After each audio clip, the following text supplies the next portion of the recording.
Alrighty. Oh, let's turn that off. I see my audio coming through. We did the audio check beforehand, so nothing has changed, so hopefully it's still working. And you can hear the child screaming in the background. Quality. Yeah. Good evening. Oh boy.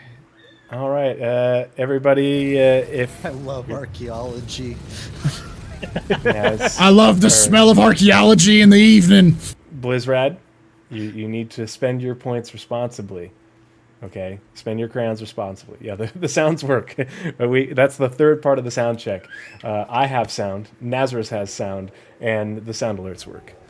And the child screaming in the background is not in distress. It's just bad evening time at my house. So yeah, this is episode 50 of the Pathfinders. This is episode 50 of the Pathfinders podcast, where we are charting the way through all the nebulous information surrounding Star Citizen and its development. We are your hosts. I am Treo0311, here with my partner in crime. Hello, everyone. I'm the guy who screwed up the Tuesday the last show plan. Had family plans. Family comes first, as always. My wife is amazing and is getting the kid ready for bed, so we could get started a little bit earlier for all y'all. Petition for a Gunny Hartman sound effect. Ooh, that's a good idea. I've got to find a good one. Make a note of it. Yeah, it would probably Gunny Hartman and or oh gosh, good old Get Off My Lawn guy from Heartbreak Ridge. Clint Eastwood would be good as well. Zyron, good to see you. Maury, good to see you. Thanks for joining us this evening. Yeah, we've got an interesting show, a information-packed show. Now, hold on. Because we not only have... what? I think there are currently 3 people here that are in my org. Yeah. Zarian, Blizzrad, and Not Bear. Yeah. Zarian, Blizzrad, and who? Not Bear. Bear, Not Bear Games. What is it? Oh, okay. There we go. I saw not underscore Bear Games, yeah. Not Bear Games. Yeah. As opposed to Bear Games. As opposed to Bear Games, yeah. Yeah, we've actually... The org has actually been kicking off pretty well. We are really desperate for people. We have a lot of the foundation bits. We just need more miners, more salvagers, more cargo runners, just more people with, doing stuff. When 320 drops and there's well, I guess we'll just have to see how 320 shapes up in terms of cargo stuff, but I think that might help you out a bit. Yeah. But we're finally finishing up our component therapy with part 2 this evening. But before that, we've got the June 28th Roadmap Roundup along with the ShinyTracker reports as well, and we'll also use the Shiny's Delta browser to take a look at things. Forgot there were some updates. We're also doing Roundup for some reason. I'm like, yes, resource management. I totally forgot you had the entire Roadmap Roundup in here.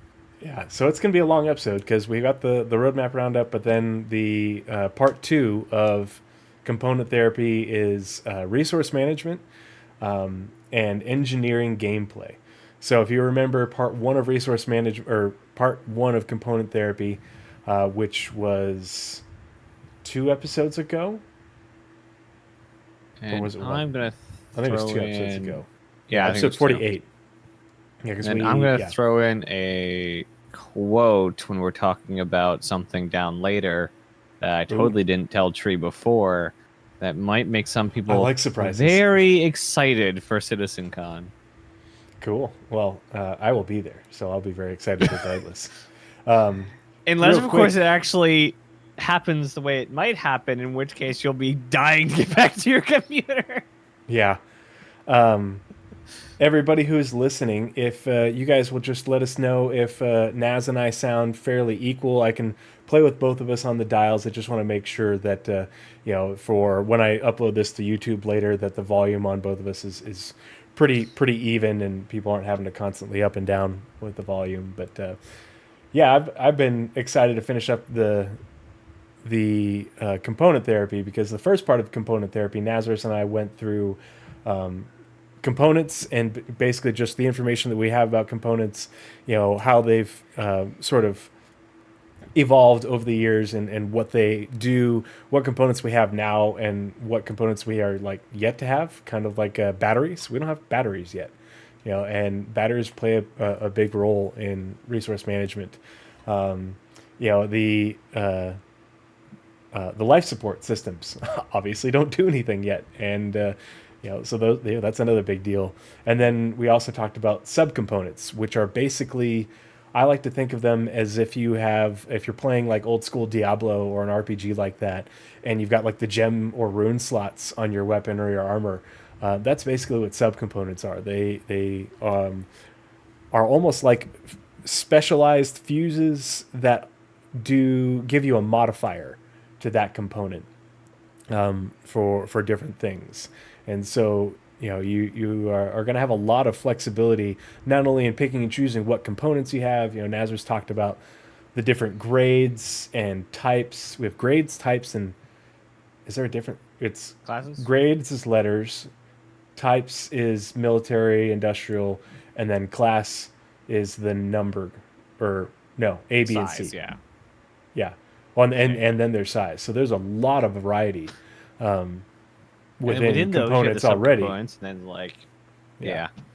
It gets really nebulous really quickly. Drink. Yeah. Well, that's the sad part is I went to Home Depot today to get a few things, but I didn't go to the grocery store when I was right there, and I had my last beer at dinner. So I burned through that beer just doing the dishes. So yeah, audio level seemed even. Awesome, thank you much. But yeah, you've been working on your recruitment for your org. I saw you talked about that last episode, as well as on Captain's Table. You're doing almost like an in-game RP recruitment, right? Is that what I heard? Yeah, right? we did that. That was I think we're also having another org event Saturday, and then Wednesday, because I'm supposed to be streaming every Wednesday anyway. I'm going to be making Wednesday do stuff with org day on stream. So other than today, because we're here.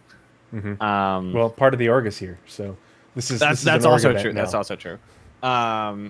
Org study night. Org study night. I mean, bad idea. So I want to know how Blizzrad's interview went.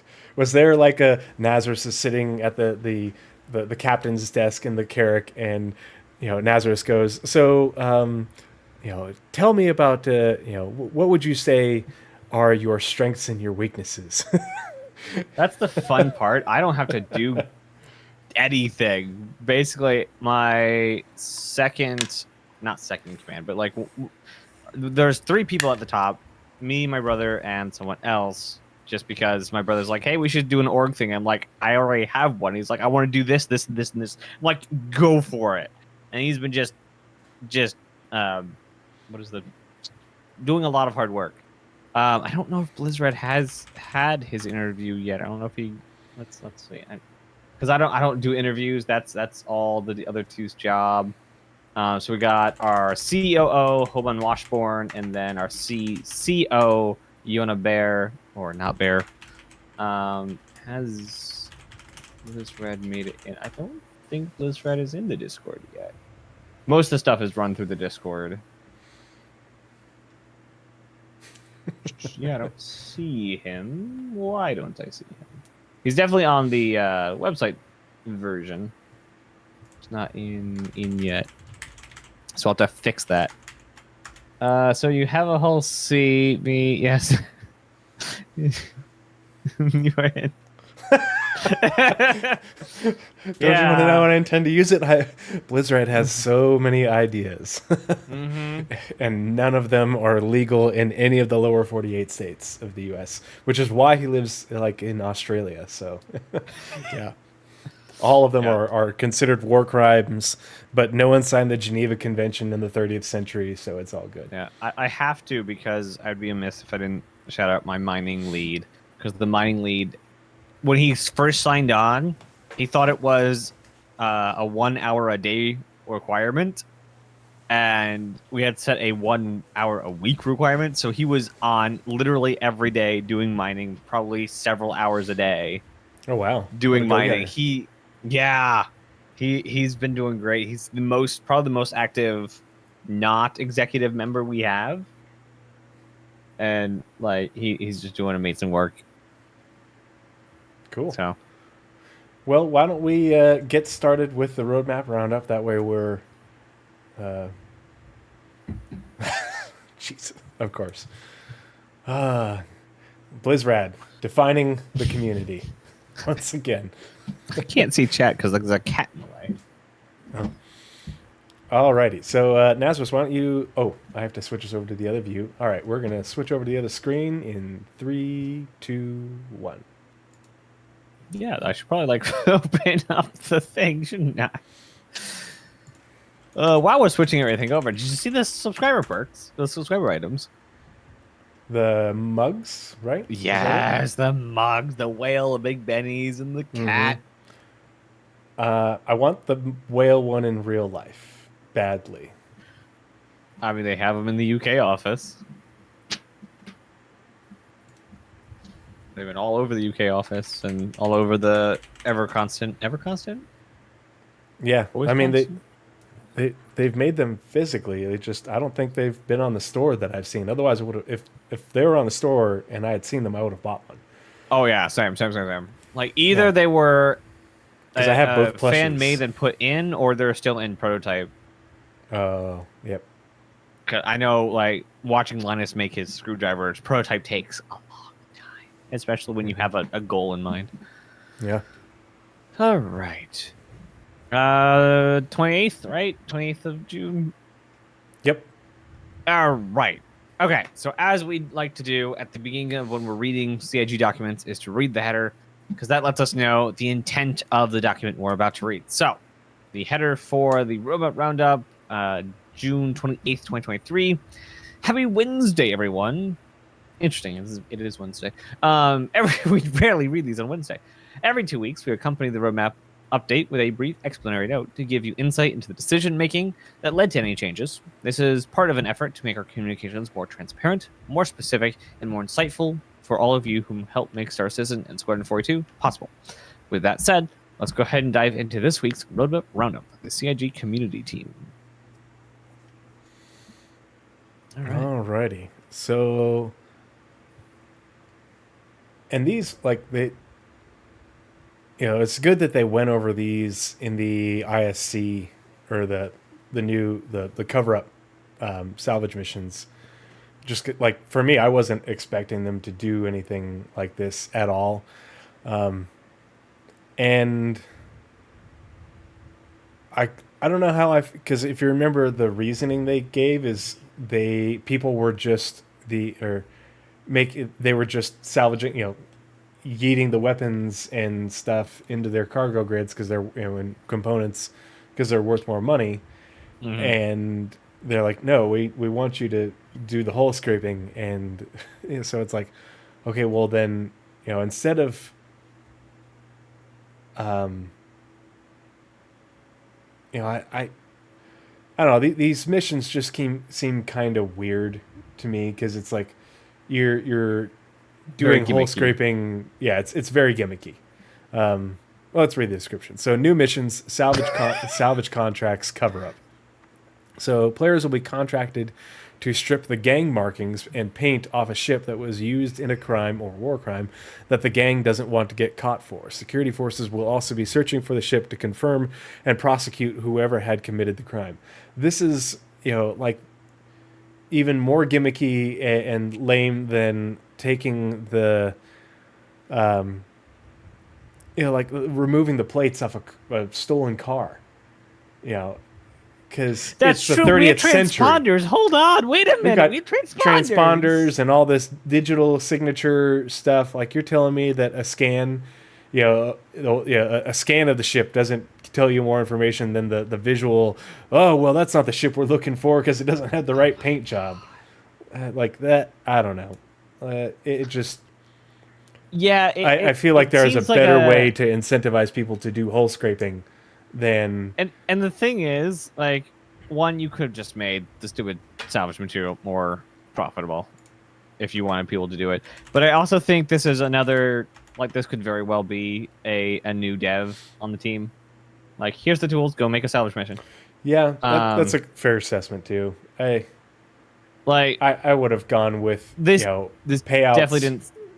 Yeah. Gosh, I don't like. You could just say that,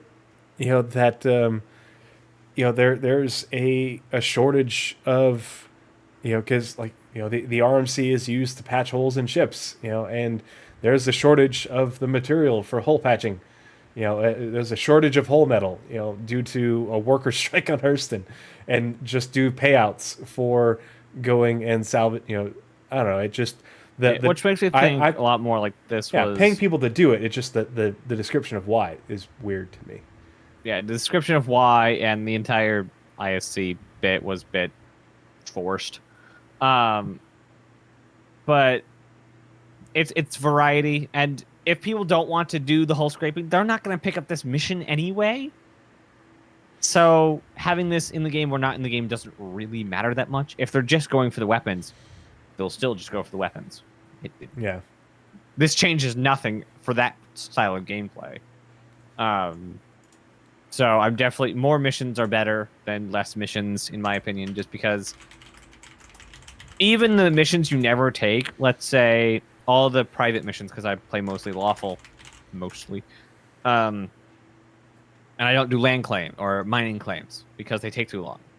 Just having them there as something that goes on in the world adds a bit more flavor to it. So adding this, some punk that thinks that scraping paint off of a ship is going to work wants their paint scraped off at X location before the cops arrive. Flavor. So, maybe they're like kind of forced into a hole with being between the economy, resource management, and server meshing and all this other stuff that they're working on. They can't do anything with the stuff that they're going to show off at CitizenCon or announce there or anything. We're just past PES actually existing. So I imagine the gameplay teams are in a weird spot right now. And again, this might be just a new hire saying, here are the modules to build missions. Go make one. And this is what they came up with. Yeah. Yeah, it's, low on lore, low on touching other systems. Yeah. Yeah, and until, like, because I'm reasonably certain that Quanta will determine the payouts for everything you salvage, and, if there's lots of repair going on, then you're going to need lots of hull goo, and so the money for it should be pretty reasonable. And, the other thing is, Night Cob's talking about, I feel like they dropped the component and weapon prices that drives to do RMC. And I think you're probably right on that. And I do hope, and I don't know if it's in game. If it is, correct me if I'm wrong. I just haven't noticed it when I've been stripping them because I've only been doing it for 2 days now. But having variations in the health, I guess, or durability of a component or weapon, I think is also good because you can, you go to pull it off, you go to scan it, and you're like, oh, okay, well, that thing's like only got whatever the Star Citizen equivalent is for 30% durability left. It won't sell for jack. I'm not going to take that. But this ship is just abandoned, and they do have it to agree. Okay, yeah, because that's the thing. It was like if you soft death a ship, or even if you full death a ship and you pull the weapons off, it's like, yeah, they should be pretty banged up. But if you disable a ship or find a ship that somebody just left and they're 100%, it's like, oh yeah, I'm going to totally take that, because it's just like with a used car. If it has 5,000 versus 100,000 miles. Yeah, where mining was able to just build their entire system from the ground up. Salvage is one of those, it touches kind of everything. It touches materials, it touches components, it touches ships as a whole. Like it touches repair, which is also rearm and refuel. So it's they can't really do much forward pushing without these other systems growing up next to them. So like they can't really do a whole lot with components doing a whole lot. They can't really do much with like the big thing they said they wanted to add is the difference in material with hole munching, where you can actually like there'll be titanium on it, there'll be barrel and other things like inside the metals. So pulling the metal structure and refining that down into its base components is going to be a big part of salvage, not just the goo. And then that's another big part of repair is you'll buy resources to rebuild your ship hulls, not just the goo. So, like, but then that needs resource management and hull munching and the economy. So yeah, I don't hate this thing being in there. I just think it, like you said, is super gimmicky. Yeah. So that's another mission that was added to the release view. I think there's a good potential that we could maybe get a couple more just because how much they're working on, but it really just depends on when is 320. Night Cobb's in chat. Because we were talking about this. And but yeah, I think that's the other really interesting thing is they just added another thing to the release view, but then a whole bunch of things got their status toggled to committed, which is really interesting. Yeah. And to see things committed this early, lends a lot of credence to your August prediction. Yeah. So why don't we read off the descriptions of all the things here? We'll go one after the other, and then we'll talk about the implications of it being done so early. So you read the description of the last one, so I'll take the first one. Arena Commander front end update. Replacement of the current electronic access front end. This makes switching modes, vehicles, loadouts, as well as creating lobbies a more fluid experience, as well as giving developers the tools to adjust features and create new ones more easily. Yeah, I'm looking forward to playing around with that, just because like I used to play a lot of Star Marine. I've never been much of a dogfighter, but Star Marine has always been clunky, and so I'm very much looking forward to it, being more streamlined and user friendly, and not having to do. I'm very much hoping to not have to do workarounds, just to change your inventory, get into matches and stuff.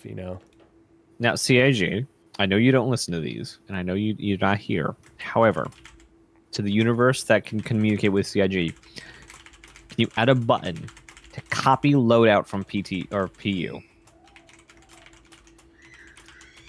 That would be a great feature. Yeah. Because if you're doing FPS missions in the persistent universe and your loadout is fine-tuned, you don't want to spend the next half an hour trying to fine-tune it in the game. Just copy from PU. That would be great. That would be absolutely amazing. Mm-hmm. Like, even if it comes with like the price tag of, hey, you need to rent these items, just like copy PU, cost this much. Yes. Done. I would love for, here's my loadout. I want to save it to this slot, and then you're able to like pull up that slot in the PU, and then it gives you, you don't have it? Okay, here's a shopping list. And here are the locations where you can get these, the known locations where you can get these items. You can, being able to click on the item and see where it's sold would be just a fantastic feature. Because we have all these third-party tools for doing that, but it's like that information should be in game because the information is in the game. They just have to make the tool to do it. North End Trooper, all right, kid is asleep, guns up, let's do this. Leroy Jenkins, yeah. My, you could probably hear it earlier, right as we were getting started, but my wife just finished bath time. She's normally it would have been me, and we would have been starting later, but I asked if we could get started earlier because this will be a long episode, so you could hear the kids screeching earlier. Thank you very much. Let's see. Nightcop says we need reputation gates for items more than that. Yeah, I'm very much looking forward to not only things, you know, not just having to loot them, but having a reputation gate to be able to buy them. To give people even more of a reason to do certain missions and to do missions with certain organizations. I'm hoping that because the reputation system is under the purview of the mission feature team, right? That's who it got moved to. Yeah. Yeah. That because they did talk about that in the last monthly report a little bit, as well as in this month's monthly report, I think it was.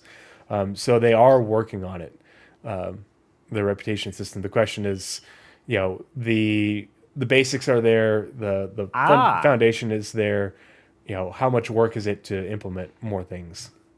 There is actually a possible blocker for those.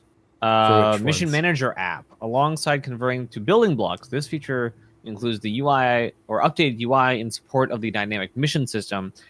This also includes the ability for players to see the reputational requirements for mission content. So that might be what they're waiting for to implement stronger support for reputation gates. That does make sense. It is unfortunate, but it makes sense. Yes.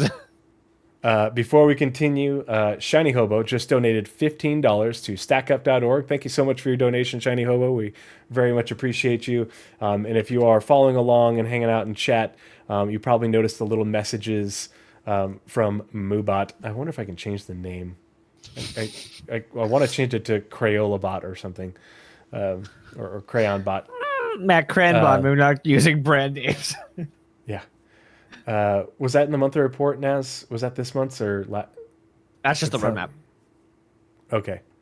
Okay, for the mission manager app. Yeah. I just looked up reputation. Cool. Good thought. But yeah, if you're not aware, this is your first time hanging out in chat, or just to remind everybody, I don't take any monetization from Twitch and YouTube. Goes directly to stackup.org. So you can either donate directly and they get 100% of that, whether it's, just going, it's better if you go through the link that's in chat versus the little button thing that's on Twitch. Because Twitch does take out money for fees versus the link does not. And then if you, yeah. And if you hate commercials and you don't want to watch ads while you're hanging out with Naz and I, or Nightcob and I when we're doing Armchair Admirals and Generals, or when I'm streaming, you can sub, and I donate 100% of that money directly to stackup.org, as well as a contribution from myself to round it up to the nearest $100. So please consider subscribing. If you're not already subscribed to my YouTube channel, please consider doing that as well. So that way I start getting ad revenue, because I'm a YouTube partner now, but I don't get ad revenue until 1,000, and I'm at 971. So tell all your friends. Anyway, so Arena Commander new racetracks. Test your racing prowess in Euterpe Icebreaker, Miner's Lament, the Snake Pit, and Yadar Valley. So the racetracks that we have in the PU are being added, or confirmed to be added to 320.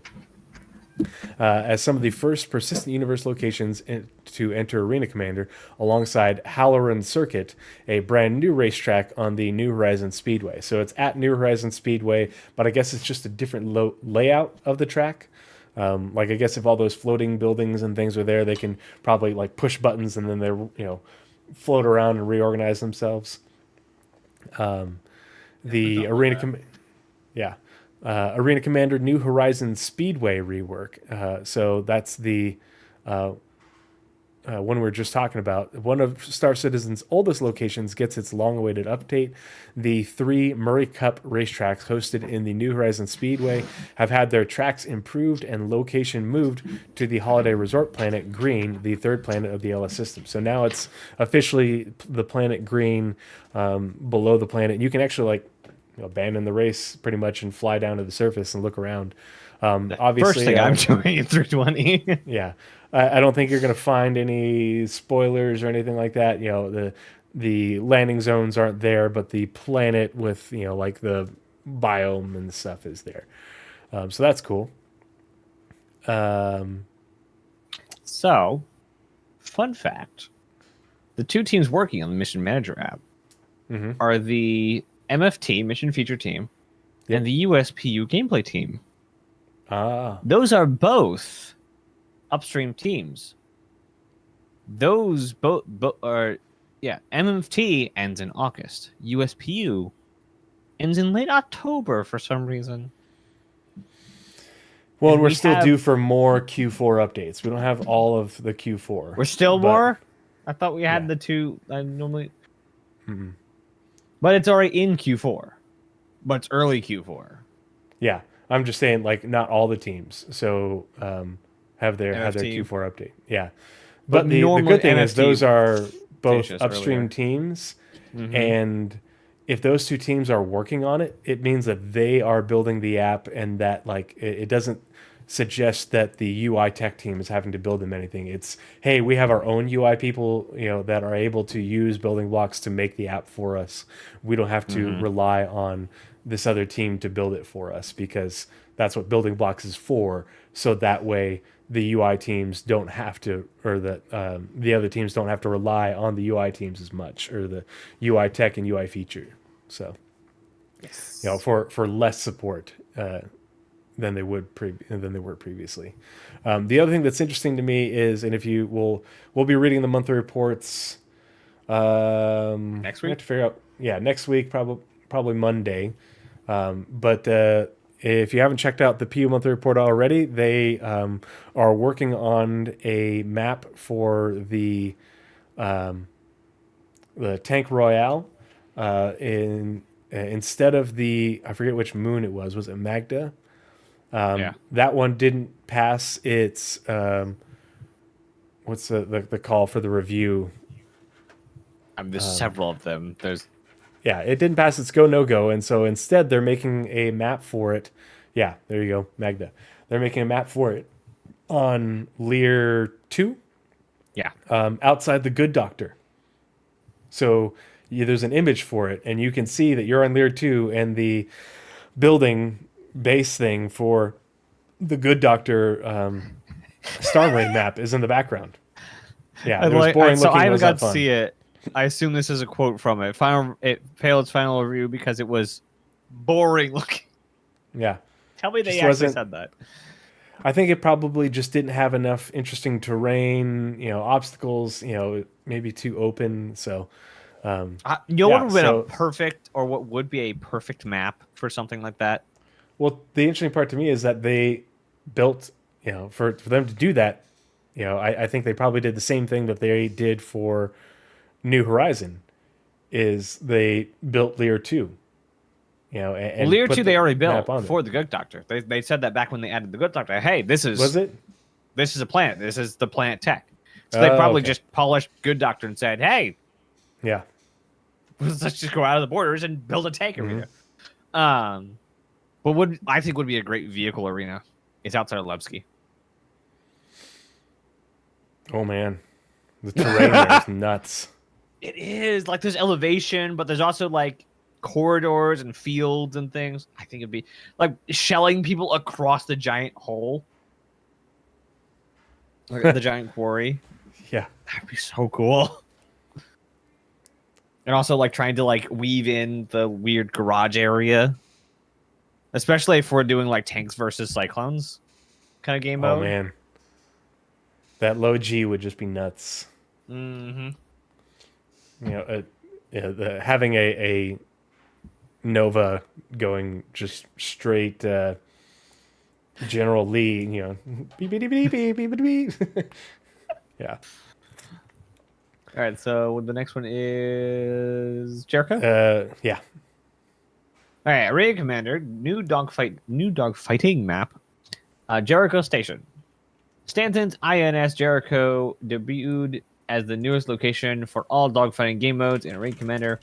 This true zero-G open space environment has players face off with new distractions and high performance in the lightest, with few distractions and high performance in the lightest of all of our maps. Why not just make an open map? Why not just have an empty map for like the lightest map? But like, yes, I agree this is a good idea, but could just make an open map. maybe it's Well, too boring. I think they went with that also because some of the modes are going to have like the turrets firing at you. So because you have Jericho Station and Security Post Correa. Yeah. And so in those modes, they did talk about it in the ISC that there would be modes where you're getting shot at by not only the other fighters, but the turrets are making your, well, depending on server FPS, the turrets are making your life hell. Can we get a low atmo Yes, Lorville map. dogfighting? I want Lorville as a dogfighting map. Yeah, especially Weaving once between all we the have buildings. cooler atmospheric flight with the master Mm-hmm. modes and the control surfaces and thruster efficiency curves. Like that'll be. Yep. And actually, there's an atmospheric map down later. So if you want to take Echo 11. Yeah.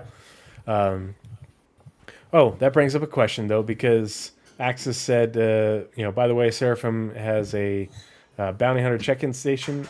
So it's basically their plan is to use where the javelin and the Idris and all that dock for Invictus Launch Week. That's going to be So- like the security station for all the low Earth orbit stations, and so And that's they going to be one of actually- the places where you can turn in bounties.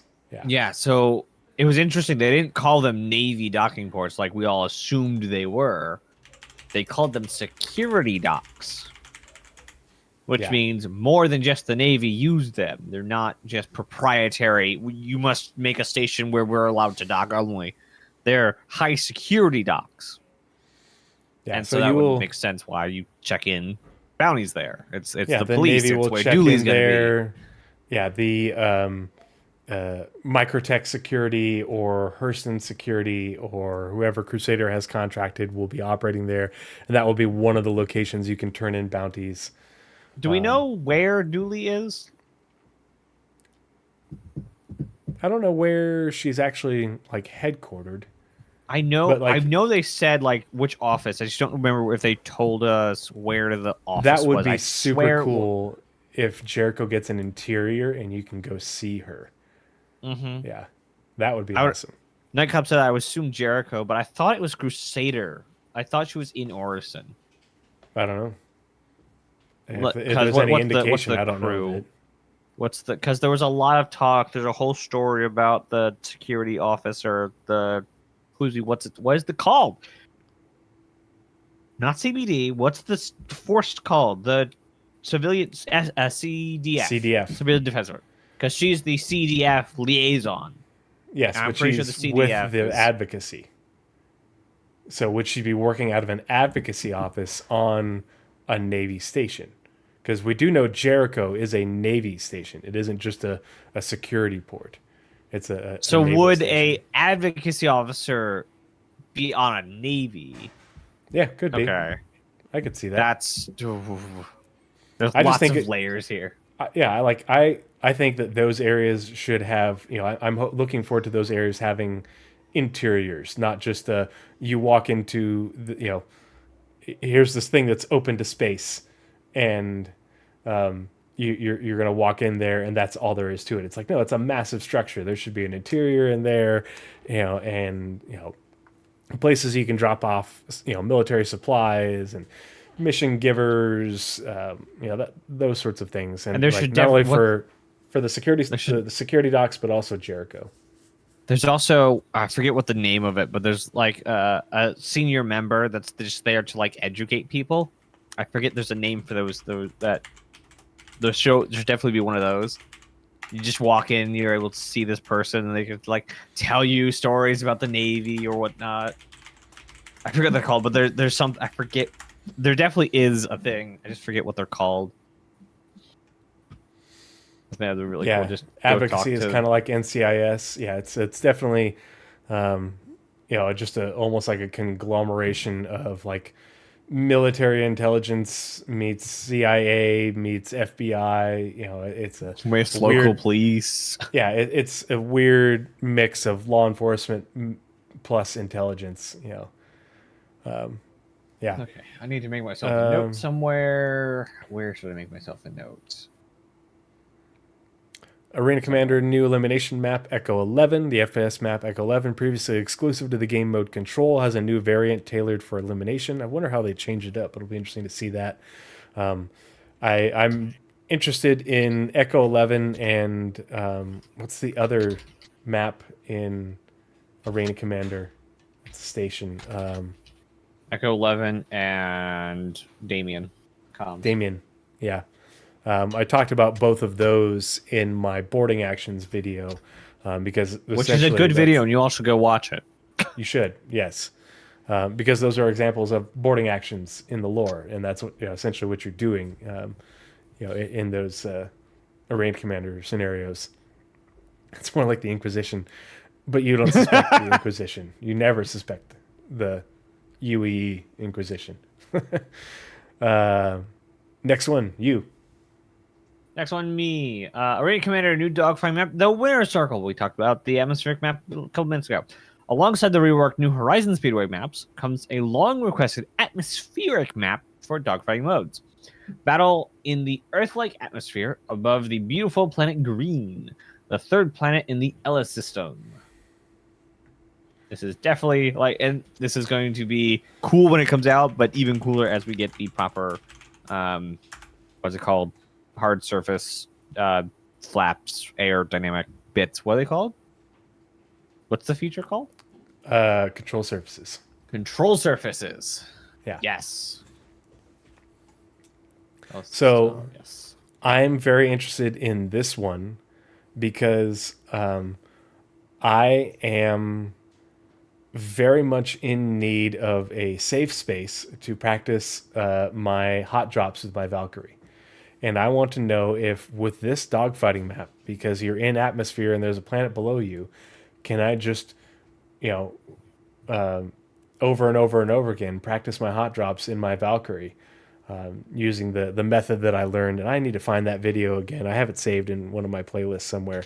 But there's a great video about from one of from a content creator who figured out a few little hints, tips, tricks regarding VTOL mode and landing mode that allows you to do pretty amazing hot drops. And I got decent at it like a year ago, and I haven't had much time to play in the last year, so I'm out of practice.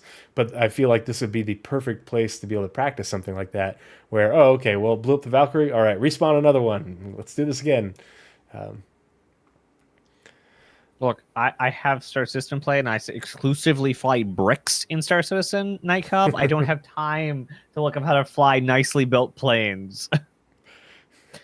New fun fact, Ellis... You with your elitist aerodynamics. Yeah. So, Ellis is right on the other side of Magnus, which is where Drake is placed, and we keep getting little nudges about Magnus recently. So yeah, Stanton, Magnus, Ellis. Mm-hmm. And the last map is Arena Commander, new map, Security Post Korea, one of the new additions to Arena Commander from the Persistent Universe. Security Post Korea will host all of our Arena Commander game modes, both FPS and dogfighting, except for Classic Race. I'm very much looking forward to doing Star Marine on Security Post Korea. I think that'll be a lot of fun. It's going to be really good to have. We're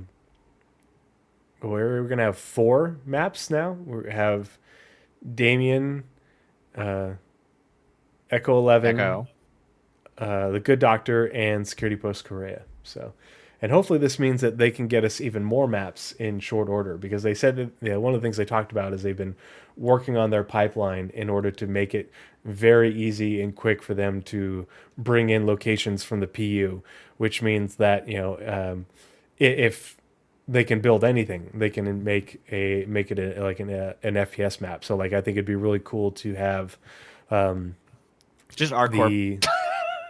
Area 18. I mean, it could be a thing. They could. I mean, they could take assets from like that and make a map, as well as like when they get the UGFs in. Mm-hmm. That could be really cool. Yeah, if we just have like a UGF in, because as they keep saying, or as they said when they were talking about how they're building it, they are being built to support every kind of gameplay. Not that we have, but that's been pitched. Yeah. So the whole shebang. So just a UGF that they just keep chucking, and then they can use that for experimental modes. Like, hey, there's this new gameplay system coming online. Here, check it in the Ooh. UGF. Ghost Hollow, So shiny. Yeah, good idea. I Ghost Hollow like would be Ghost super Hollow. cool. The only problem I have with Ghost Hollow is the ship interior is really linear for a FPS map because it's Yeah. built properly, not like a Starfarer, not like it's supposed to be an FPS map. The one, but having a mix of your inside the shipwreck as well as running around on the ground, that could be really interesting. And then, what's the new derelict location? That's the MSR and the 600i. Do they have What's that one names? called? Doesn't it have a name? I haven't been to it yet. I've Neither gotten to have play Star Citizen. I Whistler was script, at. thank you. I I've had was 2 at days of Lorville. Star Citizen since I got back from active duty, and other than that, I have not touched Star Citizen since like January. That's how busy I was Wow. before I left, and yeah, so I missed So I have no excuses, lot. but I only just got to Lorville 2.0 last night, Yeah. and that's basically like the only new place I've gone. That was I wanted to. I got out and did some retrieval missions just because I wanted to try and find some relics and do some salvage with the tractor beam, but I haven't had a chance to make it over to Whistler's Crypt, and I need to figure out the how you get the mission to go there. Just because like I want to have a reason other It's on than Daymar. yeah. Incredible Damar's design and pretty. being there when the sun come ups on Daymar. Chef's kiss, highly recommend. Ah, very cool. Yeah, that would be really awesome to get some good footage. Retrieval ops and Yeah. bounties go there. Okay, so I just Alright. need to look for retrievals in around Crusader then. Oh, That would good. I'll be be how I doing get lots there. of retrieval apps because I just lost a whole bunch of stuff in the game. Mm-hmm. I had set up an M2 as basically my stuff ship. So there was like 8 vehicles inside of it: a Pisces, a Mole, Cyclone TR, MT, AA, Stock, and then the Ursa and the Steve. And I had like player 1 SCU boxes for utility items, food items, weapon attachments, and I was getting more for ammo stuff. And then we lost it in the middle of space because it kicked the driver into space when he was quantum traveling. That was great. It's great. But yeah, so we need to do. I'm going to be doing that next couple days, rebuilding that ship. And then let's see. You did last the thing. Korea post? Yep. Okay. Ship trespass. Wah, wah, wah. The team is taking additional time with this feature in order to further flesh it out, account for additional edge cases, and solve many issues as possible. Therefore, we are removing this card from the release view temporarily until we add our next major release column. So they are pretty confident that it will come in 321 Yeah. apparend for 4.0. Because that's basically what we have to say for every patch now. Yeah, they're basically saying that there's a few more edge cases that they think that they're going to work on, and they just want to make sure that it's a little bit well rounded. Morphologist actually did a really good video on this feature, and I think that's probably part of the reason why that they pulled this because he did one. yeah. There's been a couple that detailed some of the edge cases that they didn't talk about, and whether they considered them or not, I don't know. But I'm glad for it. I would much rather it be less or more difficult to abuse, or and more properly functional, I guess would be the way to put it. I had just found. I think he. Yeah, no, I got him for the watch party from the content creators Discord. Where did he go? Red J makes great videos, and you all should go subscribe to him on YouTube because Red J is just good at the content he does. It's very thought out, very much like there goes He's a his big name fan again. of the lore too. He does lore readings. Ray's Guide, very much like Ray's Guide. So shout out to him. because he's also going to help me not be alone on Citizen Con Day. Everyone's going to be there. Hopefully, I'm hoping that it does shake out like I think it's going to shake out, and that there will be a lot of stuff to do for people who are stuck at home on Citizen Con Day because they're going to be doing stuff in the game. And that way we get some nice perks as well as the people who get to be there. Not as nice as being there and meeting all the fellow citizens, but at least we get something. All right. And that has been the Roadmap Roundup for June 28th. The next Roadmap Roundup we get in a week, we'll start the Q3 downstream update. Yeah, because that's... And I am super excited. Well, and poor Jake. Jake was dealing with some family issues, and it's just been that and planning for CitizenCon, which is his team. And so he told me that he has a lot of stuff to add to the roadmap for Q4, and so there's a lot that still needs to be added. What is like a good way to, and we'll get to that here in a second. But you'll see that there's a lot of unassigned people when you look at the scheduled deliverables thing, because the roadmap needs so much added to it that Jake just had, unfortunately it isn't a, Jake has to pull these updates from the teams and their JIRAs and their schedules manually, or, he gets these updates and then he has to manually input them into the progress tracker and the roadmap. It isn't Jake doesn't have a bot that takes everything from the JIRA and the the different schedulers that they use in order to make the progress tracker. He has to do it manually. Unlike, thankfully we have Shiny Hobo, who has made an amazing bot to pull from the ShinyTracker or pull from the progress tracker. We don't. Jake has to do the ShinyTracker, old school, and that's again one of the things that they have plans for, but they haven't had a chance to do it, so that way it all gets input manually. And then because the other thing is Jake has to put those things in manually, and then he also has to scrub things to make sure that things don't go in there that aren't supposed to be there, or they are or the things that go in there are unannounced if they're supposed to be. Can't he I'll help Jake. I'll sign the NDA. I promise I won't talk about anything. If Jake's team had the budget and I could do that job remotely, I'd do it. I'd quit medicine. My wife can't hear me downstairs, but if she could, she'd be yelling and you guys could hear it. No, you're not. North End Trooper, thank you so much for the $5 donation directly to stackup.org. Thank you so much. I really appreciate it. I need to come up with a turn of phrase like Paul has when he gets subs. You're a very important pubber, very impressive pisser. I need to think of something like that. All I can say is sit it. Just take a nice 5 hours of your day, sit down in front of your computer with a blank text file, and then just die. That's how you figure those out. I forget. I think it was there was a famous writer that basically said that. I think it was Alex Pierce or something. Guy has like 400 books published. I wonder if I could make it so a sound alert automatically plays when somebody does a donation. Chinese crayons in the box. Basically, it's just like you sit there with it open. Takers and heartbreakers.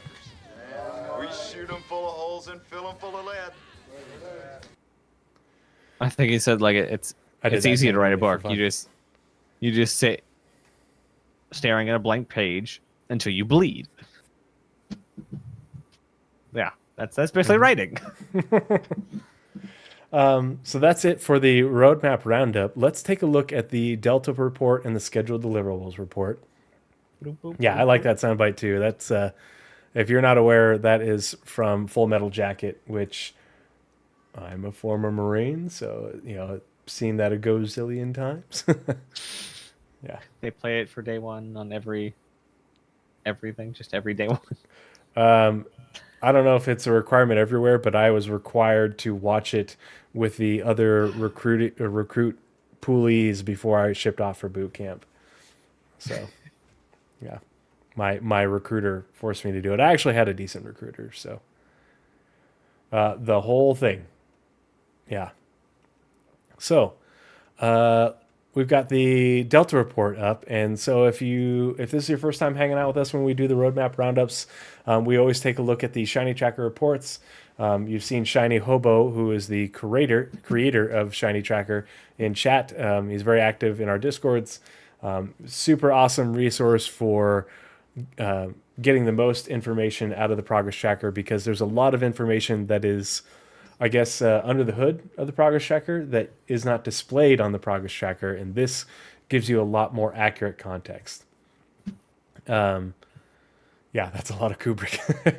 So the progress tracker Delta report, what it does is it shows you what has changed on the progress tracker from the previous update to the current update. So if especially when it's the beginning of the new quarter, especially in the first month when we're getting the updates for the upstream and downstream teams, that's when you'll see a lot of stuff changing on this, because you'll see work getting added.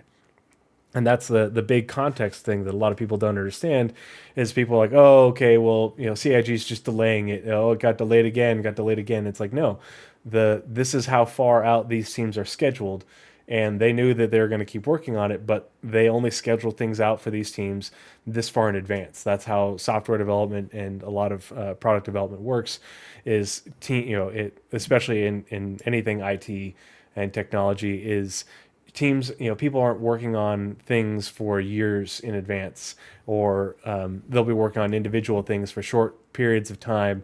And as things change, they have to pivot. That's why CIG uses Agile, in order to be able to be flexible based off of what's going on, so that teams aren't scheduled for things for long periods of time, unless that's how their particular team operates. And that's why we have upstream teams and downstream teams. And even the upstream teams get their schedules changed quite a bit based off what they're working on. I need to pull up the roadmap companion, because the way you know which teams are upstream and which teams are downstream is by looking at the public roadmap companion, and the link is at the bottom of every roadmap roundup. So the companion, and you scroll down here, and now you have a list of upstream and downstream teams. Where is my research tree? Yeah. Okay, so 26 deliverables were updated that are on the progress tracker. So the first one, additional derelict settlements. So we knew that they were planning on getting these out for 319. They didn't quite make it.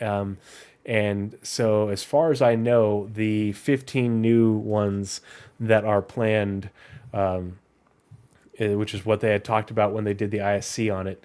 Naz, you're a little bit closer to your mic because I can hear myself coming through your headphones. Sorry. It's okay. I was just about to say something too. When they talked about that in ISC, I think last quarter, they said that they had 15 new ones planned, and that in the time that it took them to make Whistler's Crypt and the other one, I always forget. They now that they've updated their pipeline and continued to work on their tools, because it's the procedural locations tool is for derelict settlement, or no, is it derelict settlements? Yeah. And they've updated that to the point where now they can get 15. They're able to make 15 of them in the same amount of time. So they've increased their productivity with the same amount of people by 1.5 orders of magnitude, which is pretty incredible. So if you like Whistler's Crypt, you like what's the other one with the Reclaimer? Ghost Hollow. We're getting a lot more of those. And nicer ones. More ground location-y ones. Yeah, and so, but they're going to continue to make a lot of these. That's why EU Sandbox 1 was assigned and added a bunch more work out to the end of the year, because they're just going to keep on churning these out. and Yep. filling up the universe with them both in Stanton and in Pyro. Yeah, and the analogy I like using for the roadmap and the lengthening of bars is Fog of War. Yep. So that's currently the Fog of War very good. is like our current Fog of War barrier is 12, 14, 23. So if you ever see one of the things go out to 12, 14, 23, it means that is at the edge of our view distance until And that's the Fog of War barrier for the upstream teams. what was it, till we get to the end of Q3, I believe, is when we'll start getting the first sort of like the first quarter of next year, but not actually really because well, so we doesn't are work. still getting the Q4 update, which is supposed to come in the beginning of Q2, and we're just starting Q3, so that's how far behind Jake is. Jake. They still have to.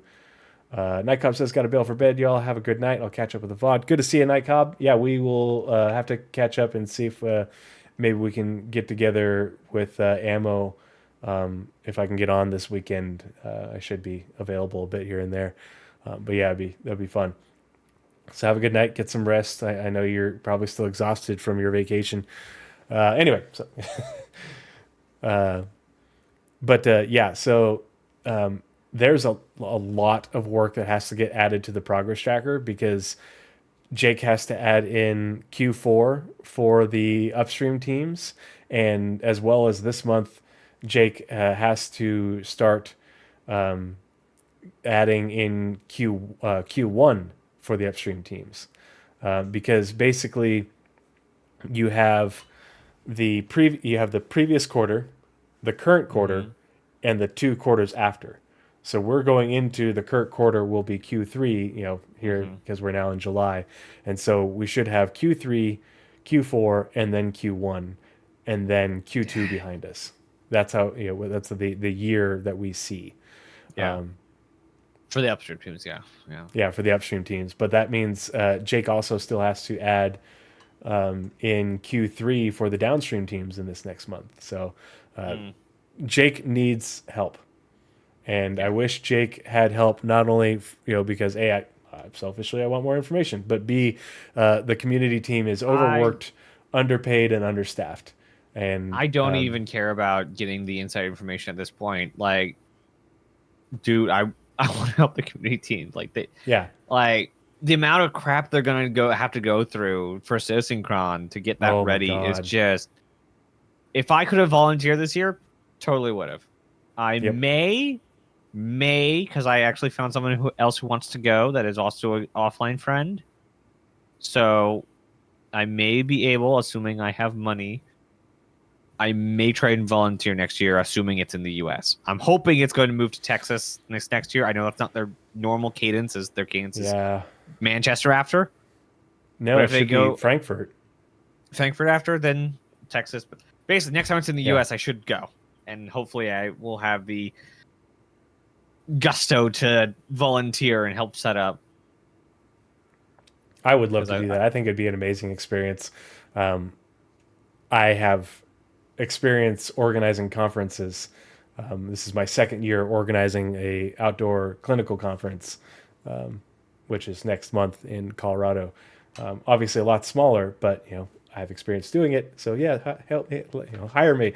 Hey, they're looking for a bilingual French-English community manager. Yeah. Data analyst, gameplay capture artist, temp event coordinator, and video editor. Nobody on Jake's team. But this is additional derelict settlements is part of the updates to Q4 for upstream because EU and Montreal Sandbox are both upstream teams.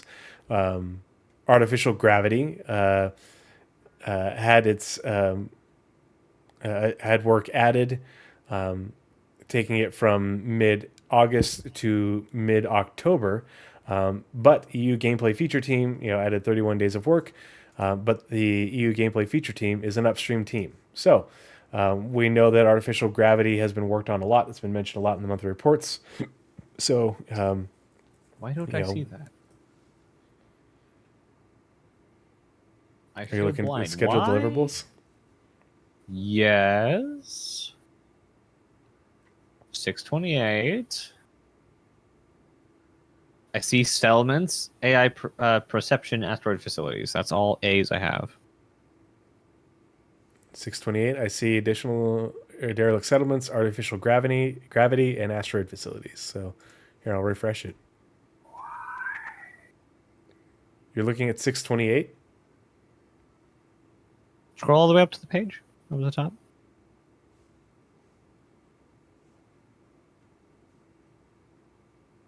What am I looking at? Oh! I read it. I scheduled deliverables. Look at that. Where is the page that I was on previously? I don't have it. I clicked on the wrong one. It's fine. It's fine, everyone. Yeah. If I could work remotely for CIG, I absolutely would do it if they had something that I could do for them. But most everybody, they want to be able to at least be partly in office. So Yeah, and they don't want community members getting a hold of behind the scenes stuff because as they try with Eva Kavi, they signed an NDA and it's always broken. this So podcast I would don't blame them at all. have to go away. But I could stick to an NDA. I have a top secret clearance, so I put that on the resume. Not talk about that so at all. This No part recent makes me events. sad. I'm hoping that maybe that work will get reassigned at some point as they can, soon. But the weird thing is, so asteroid facilities had work removed for EU Sandbox 1. And so I think they're prioritizing the derelict settlements and UGFs over the asteroid facilities. That said, the asteroid facilities was just artists. So it looked like they were just doing the concept art, early white box stuff anyway. Which means they're probably done with all that. Yeah, and so maybe Which they means got done. screenshots eventually. Yeah, maybe they got done what they wanted to get done, and we'll see some of it sooner rather than later. Could be, we don't know.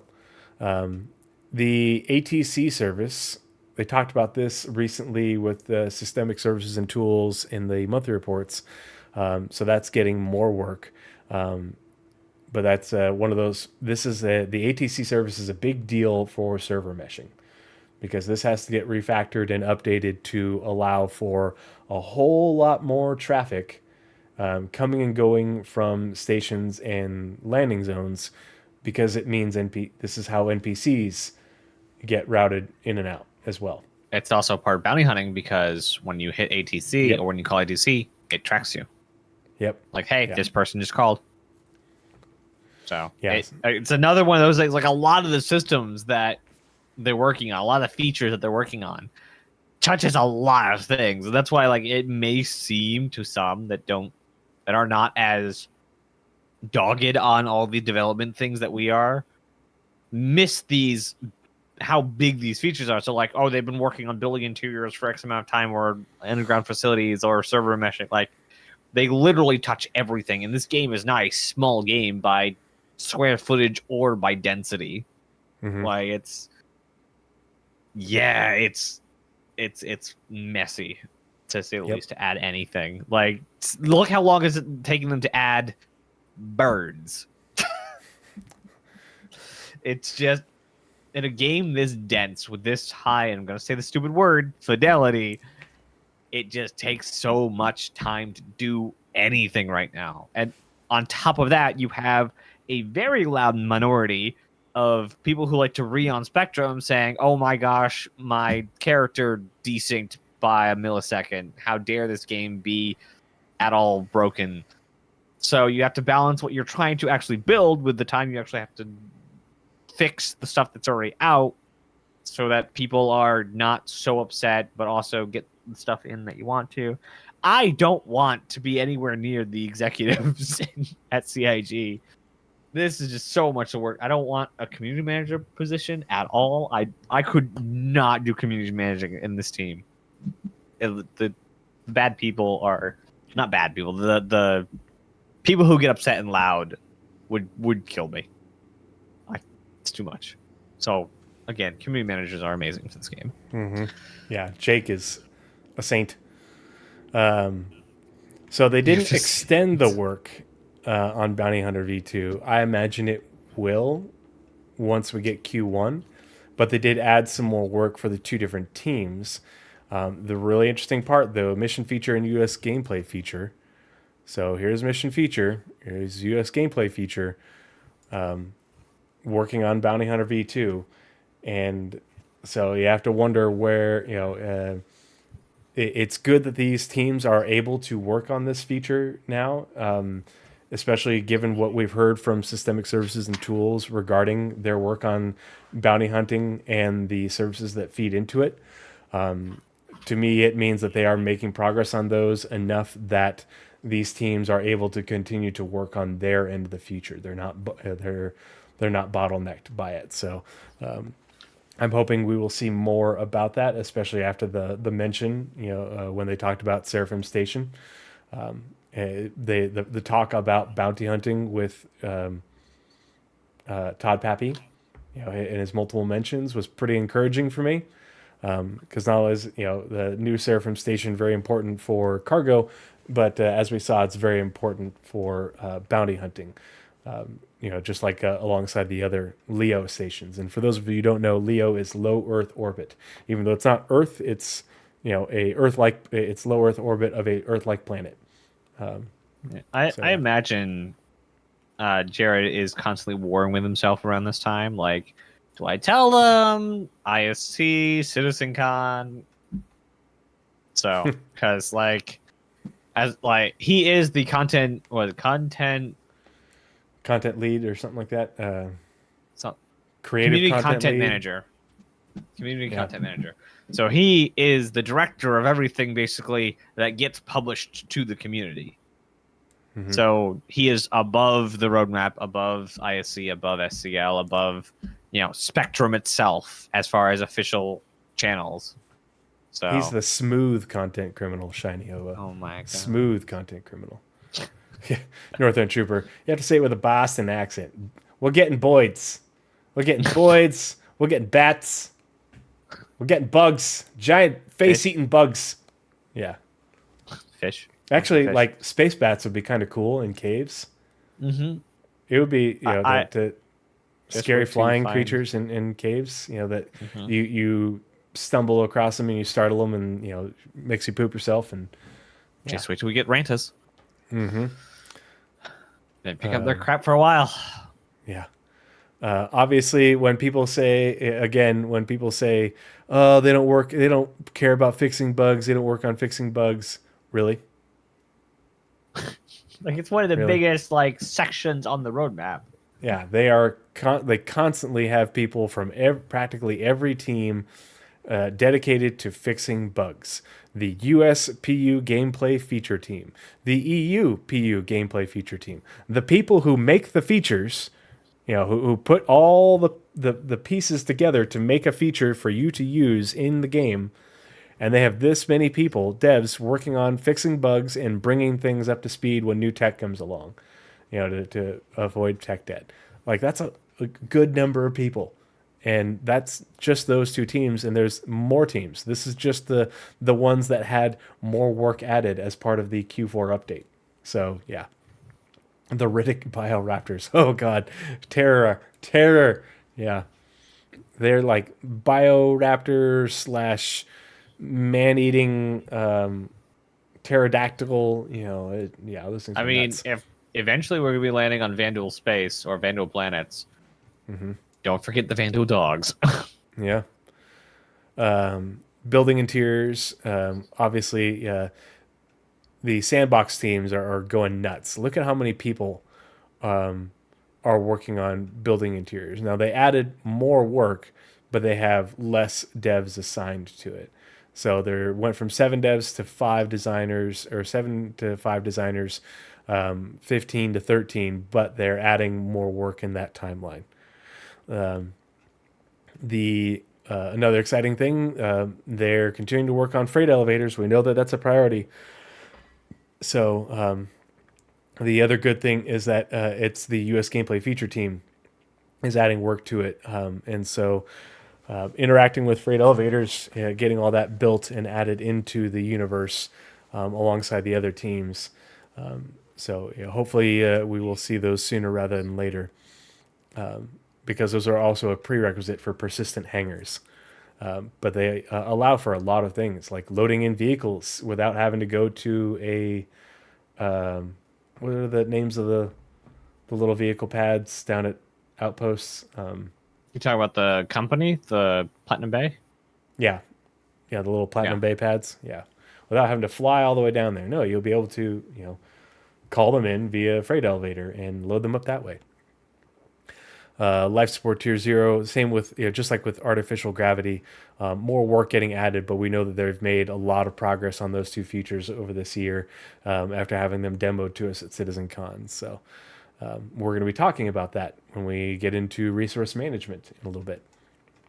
Miscellaneous support, more work from all these teams. This is miscellaneous support, and the bug fixing tech debt is where things that aren't big enough to have their own deliverable, but little quality of life fixes and additions that could add to the game, that's where those fall under. So little things where, oh, look, this ship finally has this feature after it being added on this other ship.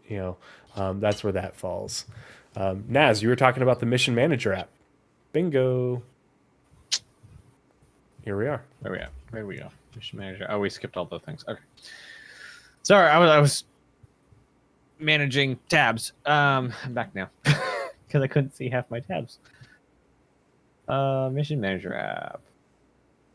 I'm somewhere. We're in M. There we go. Right after that. All right.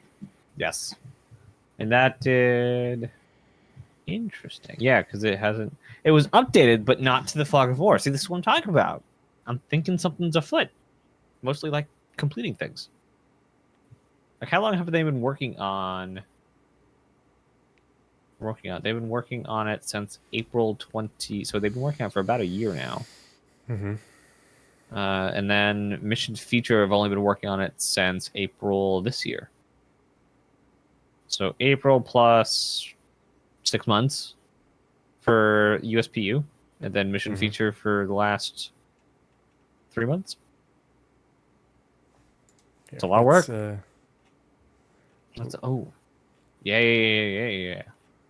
Why am I not? Yeah. Oh, it's loading. I thought I loaded it all. Whoops. If you go off the page, it will unload stuff. So. Oh. Rude. Yeah, it does. Well, I think if the tab goes into stasis, I forget the term that Chrome uses. If it goes to sleep, then. Is there a way that I can tell it to not do that? I am not that much of a power user for Chrome. And I try not to be because Chrome's not that good. Like, I really should use something less power hungry because I have currently 114 tabs open. Woo! So I really should be using something else. Here's the work on the Mission Manager app right here. So there's a little bit of work way back here in Q2. Just getting started with USPU gameplay Visual feature. payloads, faster bus scrolling, all slower. Trade-off. But now we've got a lot more work with mission feature from an engineer and some artists, more art from gameplay feature. So this is why I love the ShinyTracker, because a year and 2 quarters, that seems like a lot of work. Well, they weren't working on it for about a year. There was the initial burst, which was only part-time work, and then we have Mission Feature came on, and then support from USPU, it looks like.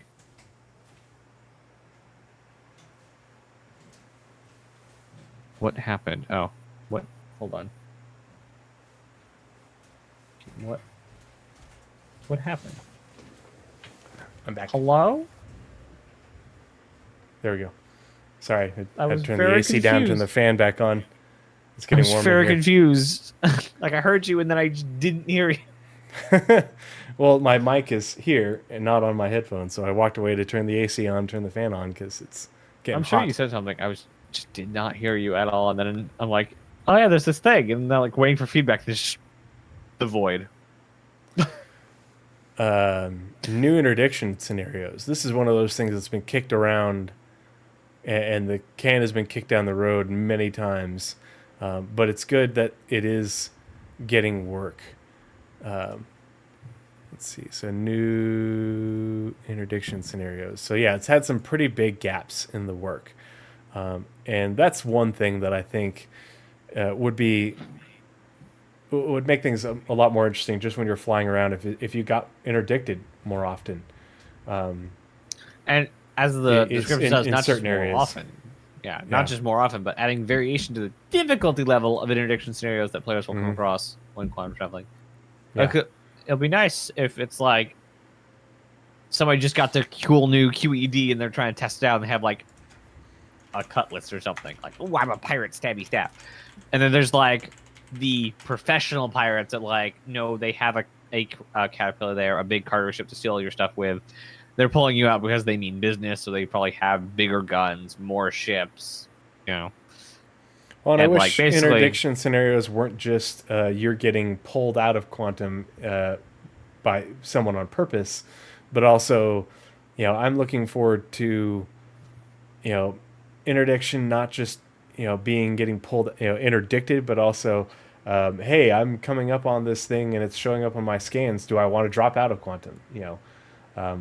And having scenarios where, oh, there's somebody who their power plant failed, or they had an overload and now their life support is failing. Do you want to rescue them? Here's having that happen while you're in quantum, would make things a lot more interesting. It's very Star Trek-esque, which would be a lot of fun to me.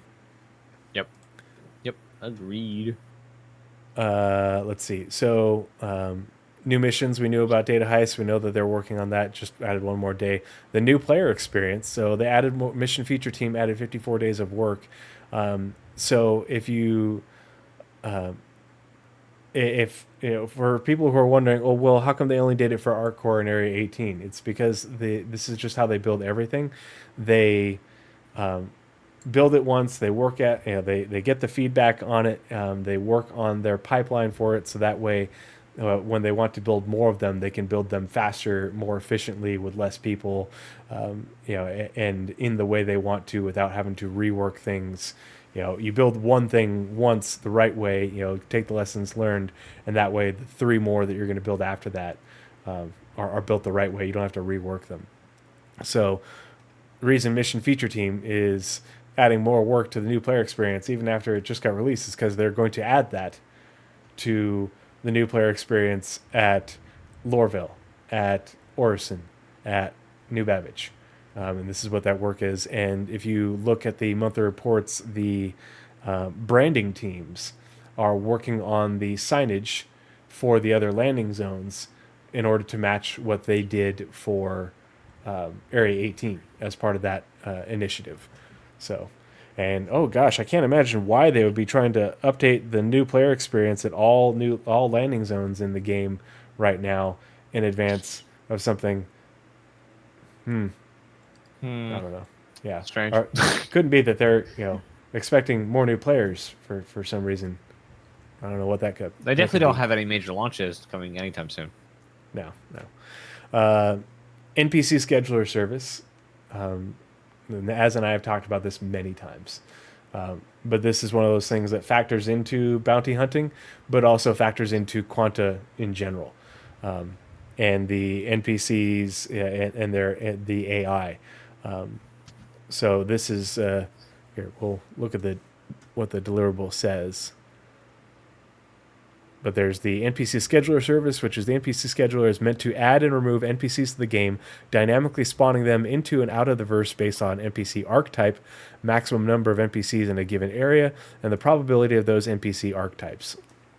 So this is what I call the composition of the universe. Yeah.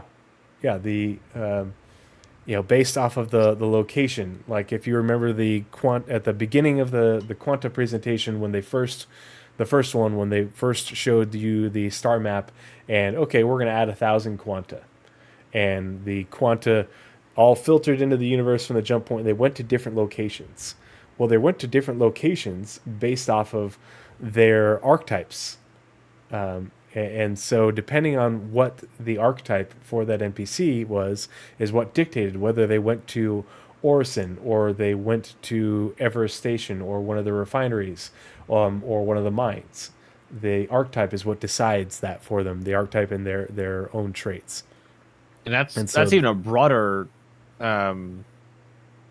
example. Like even walking into Area 18, it will decide what NPCs you're seeing, depending on lots of different factors. But one of the main ones I like to point out is time. What time of day is it?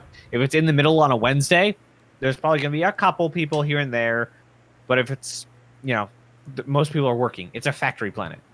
So the second they hit lunch or clock off hour, all those people are coming out of their jobs. They're going to be milling around the landing zones. They're going to be packed bars and stuff. So in the middle of the day on Wednesday, you can go to a bar and be pretty empty.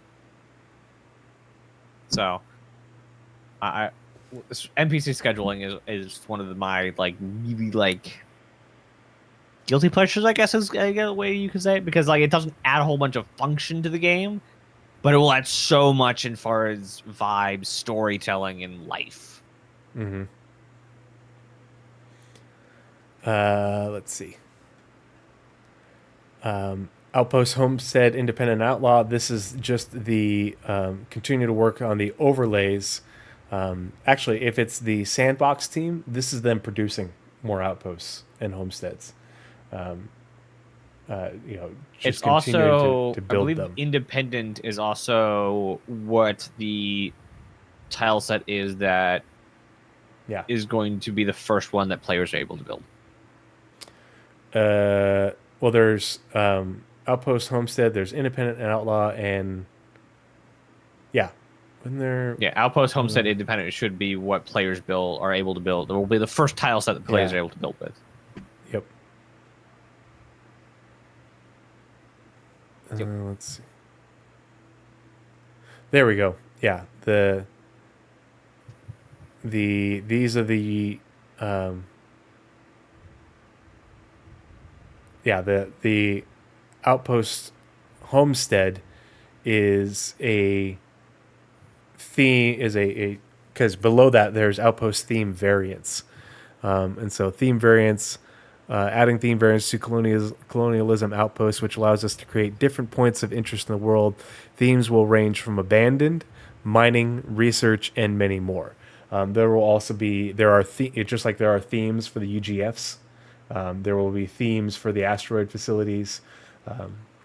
And so Independent and Outlaw are visual overlays for different themes. So so I may be backwards on that. Maybe colonialism tile set is the one you build with, and then Independent is the colonialism that is built by NPCs somewhere else. Yeah, so colonialism is the structure type. So the way that those structures look, that's the colonialism part. And then Independent and Outlaw are the overlays onto the theme variants. Okay. So when you have a theme variant for a structure, like a research structures and things like that, and then you have the overlays that go over them that make it look like, oh, this is an independent one, versus this one is an outlaw one that has all the graffiti and body parts hanging broken from bits hooks or whatever. Yeah, body parts hanging from hooks. Well, that's gruesome. Yeah. A lot of work going on in those, continuing to produce them. Power space stations, we know, just a little bit more work from the EU Sandbox too, but we know they're continuing to fit. Basically, the way the monthly report read is they're like wrapping up at least what sounded like ruin. So hopefully that means they're also wrapping up the other small stations. Iceman 1980. Are we going to have a doorbell? That'd be like kind of unnerving, if you didn't have some sort of alert that somebody was coming through your door. Even if your door's unlocked, like it's a store and you open the door and it goes ding ding, let you know somebody walked in. If you turn around and suddenly there's an NPC there, it might just scare the shit out of me. Now, this is probably never going to happen because it's Star Citizen and not this kind of game. But it'd be really nice if there was a logic system. I don't know a good game other than Minecraft Redstone. But there are more actual electronic based. Blockscape has a really good one. You get if and or XOR gates. It's much more like circuit board system. And we're able to like code in some like, hey, if this player sensor or if this sensor sees a X player or a player with this crime set or whatever, do this thing. It'd be really nice for Outpost specifically because those are able to be player built environments. Having a way to code into those player environments some sort of behaviors for this for the Outpost. Let's see. More Or work. it could just be a on- ring doorbell, and they Yeah. hit the button and it calls you, video calls you. What's the name of that tech where it pops up the person's camera on screen? Was it is it render to texture or no? It's Yeah. Is that it? Yeah. Yeah. Yeah. Had Thing that we pop use up for on video calls. your Mobi. Someone's at the door. Yeah. Yeah. We should have ring doorbells in 2953. Yep. More work on Pyro System Planet mission setup. They've talked about how they're to continue to do like the lighting and polish work on planets. The organics team is updating the organics on the planet, which is like the plant life and rock scatter. Yeah, with the cam view. Quantum Sim. Obviously, we knew this was going to get extended. This is like PES and server meshing, where this is going to be continued to work on for a long time, even after we get more stuff introduced to it. We've already had things from Quantum hooked into the game, just not super meaningful just yet. And so we're not going to see an end date for this deliverable anytime soon, but they will let us know when we get more things added. But it's good that they've got this many people working on it. Like that's pretty incredible. Work on refinery ships. The gameplay feature team, not the vehicle feature team, but gameplay feature team, had work removed from that. So let's see, refinery ships. Interesting. Let's scroll down to that. Interesting. Okay, so they still have some work scheduled out here at the end. They might be planning on, this might be them planning on, they were going to be working on it out to here, and instead they're going to be basically maybe picking it up here and working on it, into the next year. So we'll see. Probably just got deprioritized in favor of something else. Maybe it was, if they took if they removed work from EU gameplay feature team from refinery ships, but they added a bunch of work for resource management and salvage vehicle munching, it might be that the vehicle munching along with we knew resource management is definitely a priority, but it might be that they are just going to focus on vehicle munching first before they get back to work on refinery ships. Makes sense. Pardon me, ship finding. Makes sense.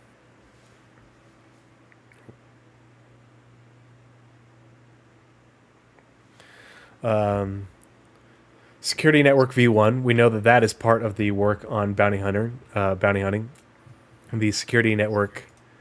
Here, we'll scroll down to it. Read the description. We have Security Network V0 already in, but Security Network V1 is the full implementation of the security system. Includes other features for which players need a clearance level, such as doors and elevators, but there's a whole lot more to it. So, this is one of the reasons you'll be hacking. Yeah, reasons you'll be hacking, but also the right now, Security Network V0 doesn't do these things. Mm-hmm. It just says all players either are or aren't allowed in an area. Yeah. It doesn't, it also routes criminal sightings to the back-end communications network. It routes it to that, but it doesn't have a means to share it. So that's what the bounty hunting feature and having that app will do.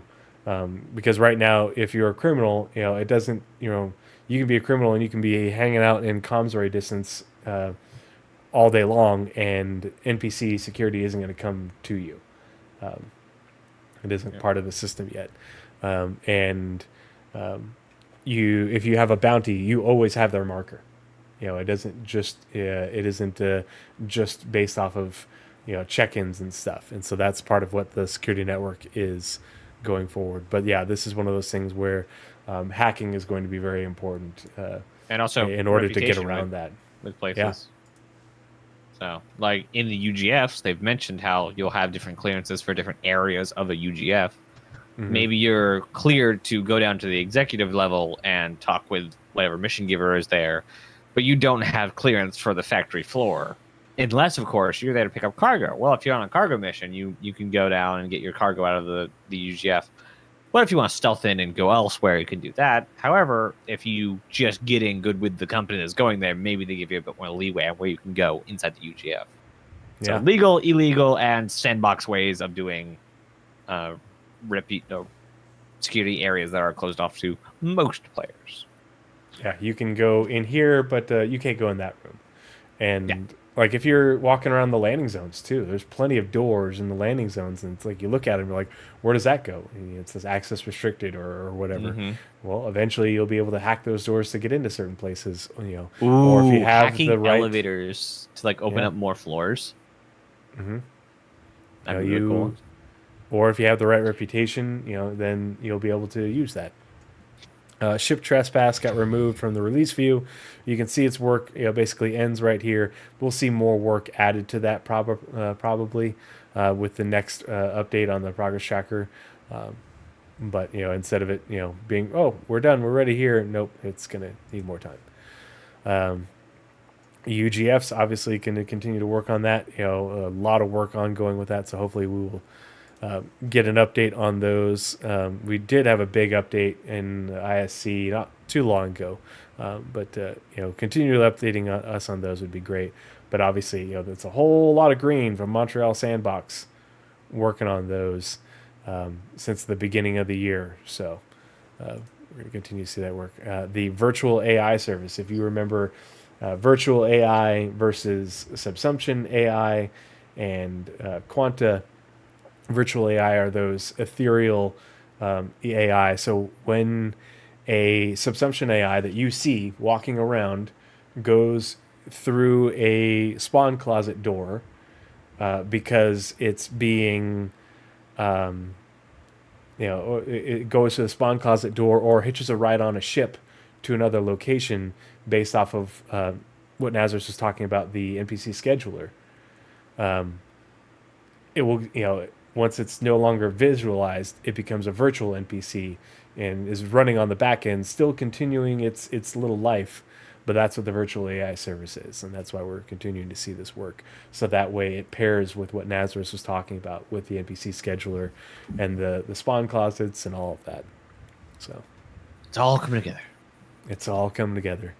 That's it for the Progress Tracker Delta report, the changes. I don't think we need to go through the whole scheduled deliverables report, just because if you want to see what is actively being worked on right now at any given time, go check this out. You can also see what is actively being worked on just by using the timeline, which is basically the progress tracker, but shows the gaps in work and a bit more detail. So obviously you can see that these things are all being worked on, but you can see that there's not a whole lot scheduled out into Q3 and Q4 because we need the Q3 schedule for the downstream teams, and we only have part of the Q4 schedule. Just as like a visual reminder, like this is how many teams are downstream compared to upstream. Yep. Like there's a lot more downstream teams. A lot more. Yep. But I do think that we should probably look at the breakdown. So for extra analysis, this is always good. And this is why this is so indicative of, hey, the progress tracker is behind. There are approximately 190 devs out of about 512 or 37%, and it's actually more than that now, with 408 assignments. Because the progress tracker needs to be updated, and those schedules need to be updated. So a lot of those devs, they are working, but the progress tracker just isn't up to date because Jake's been so dang busy, poor guy. Or, sorry, poor person. But this is where you can see what they're being worked on, what they're working on, whether it's a Squadron 42 item, a PU item, a both item, and you can see where the breakdown of CIG's priorities are in general. And then, there's just so much information. So I encourage you to check this out. If you have questions, ping Naz, ping myself. We'll help you out. And if we need help, then we'll ask Shiny. Don't ping Shiny directly.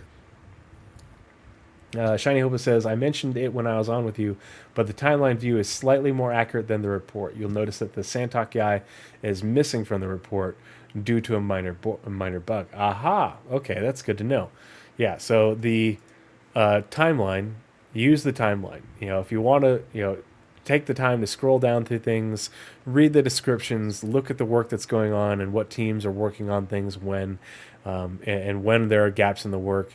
That will give you a much better understanding of what's going on, behind the veil at CIG. They are a lot more transparent than people realize. You just have to put the time and effort into it.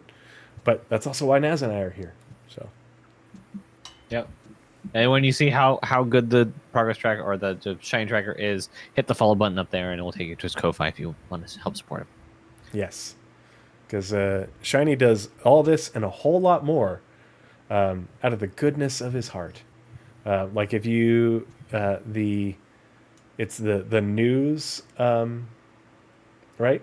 The reports. Like if you hold on here, I'll pull it up in my Discord.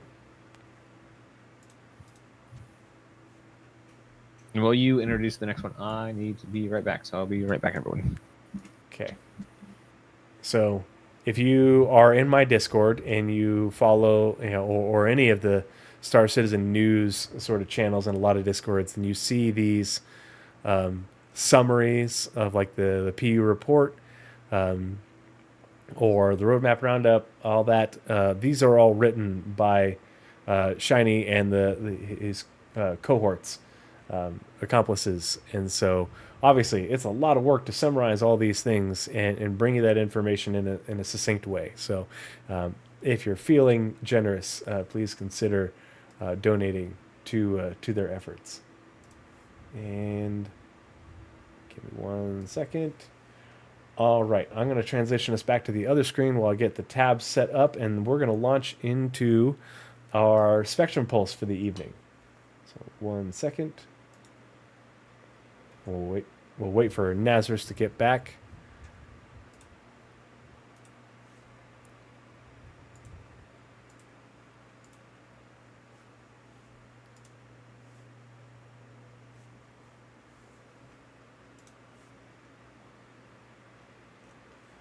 I gotta pull up my notes.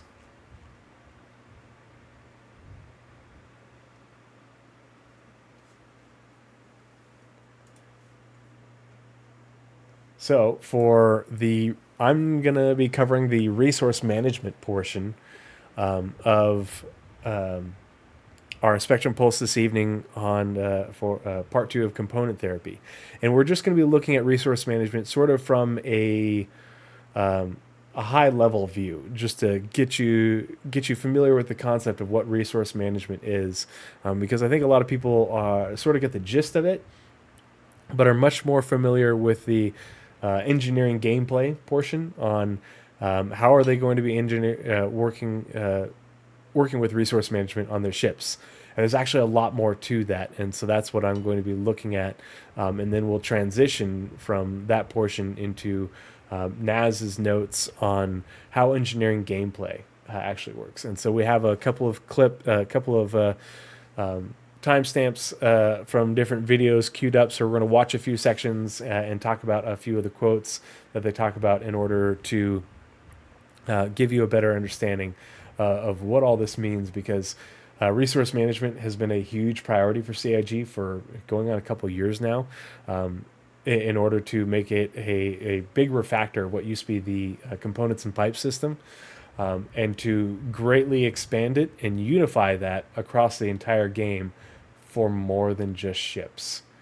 And I think that's the part that a lot of people miss, and why this is so impactful, and why it's really exciting to see their work on the progress tracker, and read the updates in the monthly reports regarding that work and how far it's coming along, because they are making really good progress. And if you didn't read the letters from the letter from the chairman, obviously the timelines are off on that, from the first letter, but they're not so far off that whether we'll see resource management in its in engineering gameplay in its first iterations this year, I don't know, but it's one of those things where it was planned for this year. They're working really hard on it. They're making good progress. I don't know if it'll make it into whatever the Q4 patch ends up being, but I do think that that we will see it in the first half of next year, if not sooner. And I think we're going to see it in a bigger way than people realize, based off of the way things are written in the monthly reports and what they've been talking about. Not just the Hammerhead, not just the whole A. I think the way that they're building it, it's going to be, and the way that they're describing the deliverables, we're going to see more to it than what was initially led on earlier on when people were talking about it. So let's go ahead and transition to the other screen.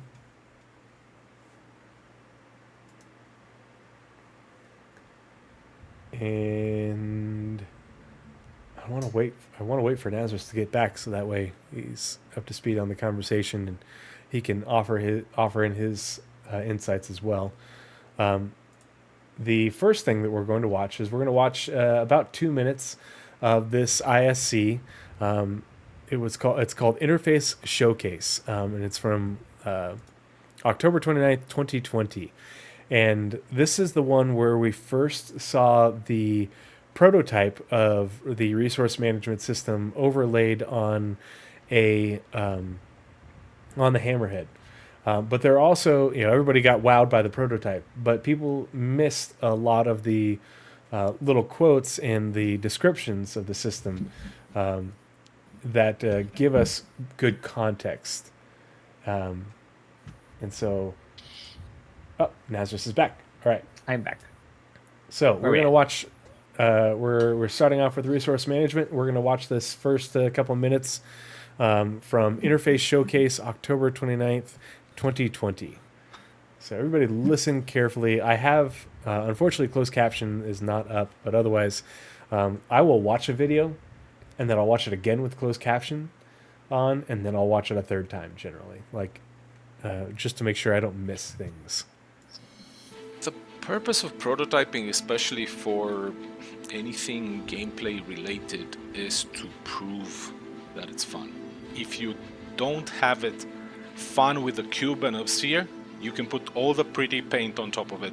It's never going to be fun. So with the resource management, we have this idea that there is one way the resources are managed throughout the entire game. There's one way to consume them, one way to produce them, and all the items everywhere, they use the same system. So we started by creating this small example of a ship where we have a power plant, we have a fuel tank, a battery, we have lights inside the ship, we have turrets, we have weapons. We try to build a priority system, so you never want your lights to have the same priority as, for example, your power plant or your weapons. Basically, as soon as we start the simulation, the power plant goes, I'm online now, but I have no fuel. So all of this energy right now, the lights start draining the battery. If we put some fuel in the fuel tank, as soon as we put it in, the power plant starts going online, the battery starts replenishing because there's not that many consumers online. If I go, okay, let's say I set my weapons, my laser weapons to fire, as soon as I do that, there will be more drain on the energy. We can actually see we have a simulation of resources. We know we're producing this much power and we're requesting this much. We're running everything through exactly the same system. Now, same thing, let's say someone takes out our power plant because it got shut down or got sabotaged. automatically now we're on battery power. It might go, okay, we don't need weapons now, we're going to turn them off. Lights, I only need the one in the front, so I'm conserving a bit of battery power until I can repair my power plant. Once I repair my power plant, this goes online and I can start turning stuff on again. And this was our first thing we did, where we built the ship, and we built this tool in a way that allows us to build different ship configurations. So as you can see, you can kind of understand the basic. So I think probably everybody has seen this ISC, and if you haven't because you're new to the verse, I highly recommend watching it. And the link is going to be in the show notes along with the timestamps, because this part is the second half of that ISC. But it's really illuminating on what they're building with the first prototypes and how they're working at it. And everybody saw this part because it's the pretty picture, but everybody missed the part that was going on over here, because this part over here is how when Naz gets into engineering gameplay, this part over here where he's talking about priorities and everything, they're already building that into the simulation, and so that way it's already there, and then they just put the skin on for the UI for us to use it in order to make our own priorities. So they're already thinking about this way ahead of time. But everybody saw this. But this also is a really good demonstration of the other aspects of engineering gameplay that Naz is going to talk about, or at least the initial prototype that they're working on for it. This is actually expanded on.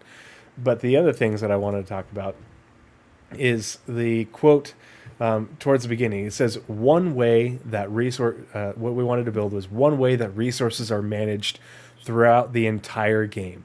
One way to consume them, one way to produce them, and all items use the same system. It's a one ring system.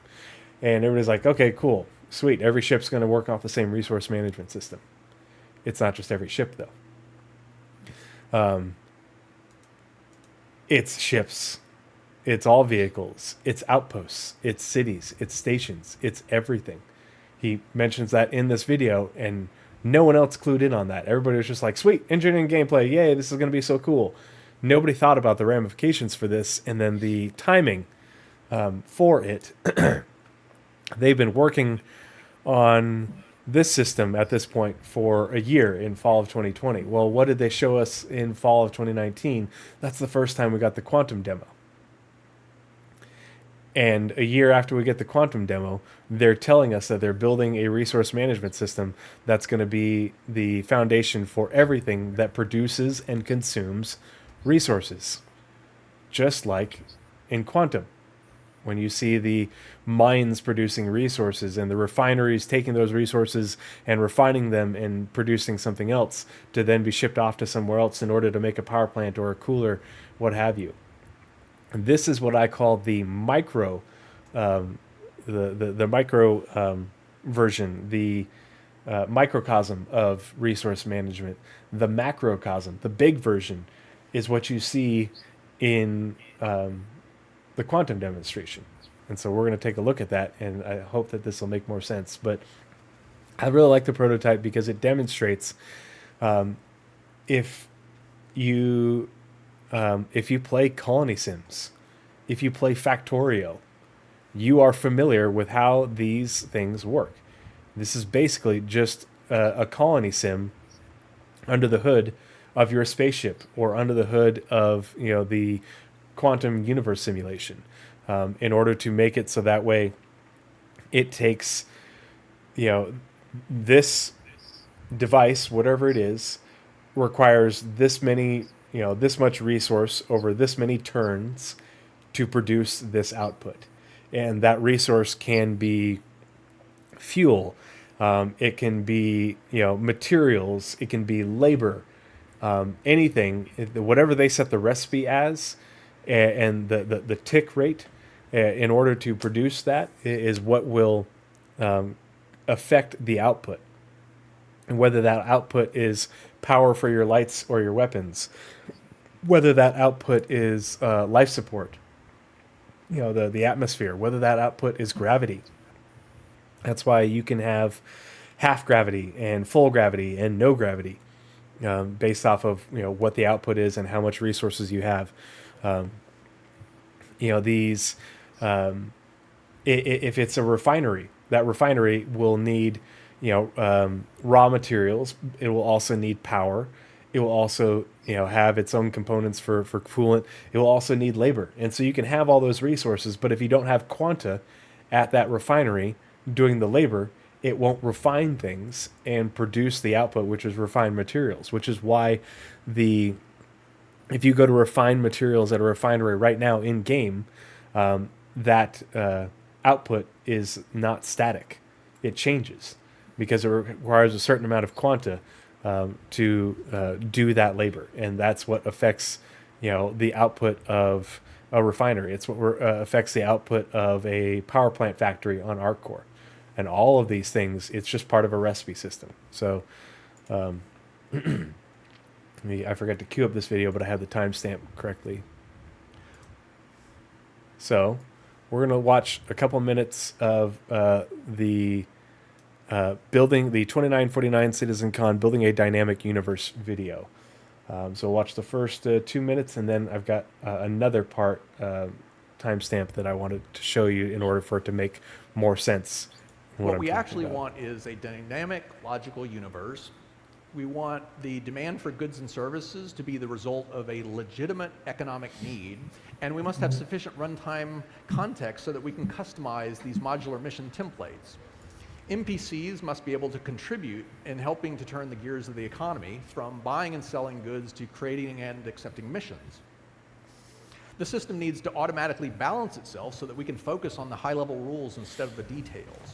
All of this, too, has to be incredibly computationally efficient, which means we need a more focused simulation engine, one that's only concerned with what we need to achieve the desired effect. If we're ever going to reach a point where we can deliver new solar systems in a reasonable amount of time, then we're going to need to make a quantum leap. So, what's the solution? And this sentence right here up on the screen, it says complete knowledge of all game state. Celestial body positions, and there's actually a whole lot more. But so the quantum is hooked into all the services, and so quantum is what will, as far as the simulation goes, like if you play RimWorld, quantum is what manages, quantum along with the traits and the archetypes is what will define where the quanta go to do their labor and what labor they do, and whether they're hauling goods back and forth, because that's if you play RimWorld, that's one of the things that you can have, your little colonists do, is they can specialize, based on their archetypes and their traits. As you're leaning too close to the mic, I can hear myself. Sorry. But that's one of the things, if, another good example is Stranded New Dawn is a great colony sim. And, one of the traits is people can be good at just picking up and moving things to where they need to be stored, or where they need to be in order to, for someone else who's good at, doing that work at that production node to do them. And so you're going to see that here, and it's the next clip starts at, let's see, minute 30. So.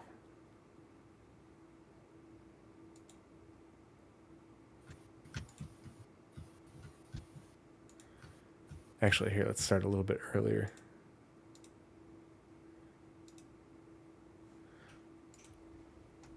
You on the wrong one? Yeah.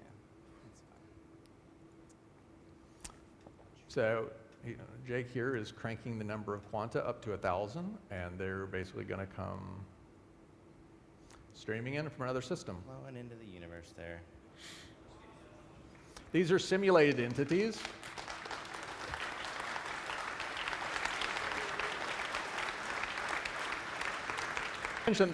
The real significance of this is when you're talking about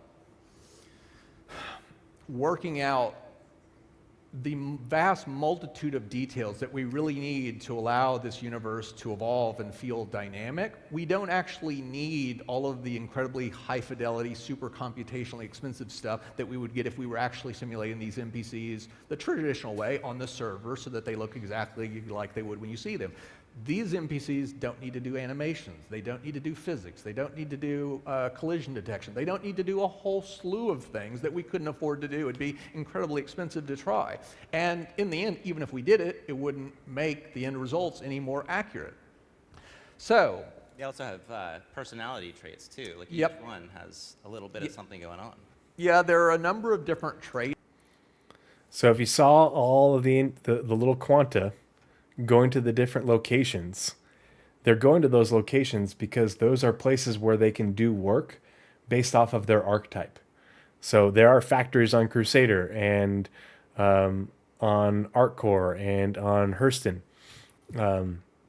They went to the different mines where they're on the moons. They're small mines, so they only took so much labor. But you could see where the majority of the quanta are going to these places to do that labor based off their archetype and their traits, and also based off of available jobs. And there's so many available jobs and so much available, and also housing. They simulate housing. So quanta you'll see them move around based off of those traits and those archetypes. And that's, you'll see more of that based off of the work that's getting done. So let's fast forward to right here. So now they're going to add resources in. Going to add a little bit of interest to the system by adding an aluminum mine to Delamar. Part of the ship. Part of the crew. Part of the ship. Part of the crew. Part of the ship. Part of the crew. Part of the ship. Now injected a mine onto Delamar, and yet you see the quanta still refuse to do anything. And that's because there's no economic reason for them to do it. There's nothing to do with the ore that they could go and extract. Let's go ahead and open up that card, though. So that card represents the mine on Delamar, and you can see a couple of stats towards the top, quantity and purity. And what these are is basically telling you how much of that material is in that mine, and purity is to some degree a measure of concentration. It effectively details how easy it is to extract it. There are a couple of parameters at the bottom that are temporary. Those will eventually be derived from those top two parameters, but for right now we can override it for some of the testing that we've been doing. So let's go ahead and jump to the next.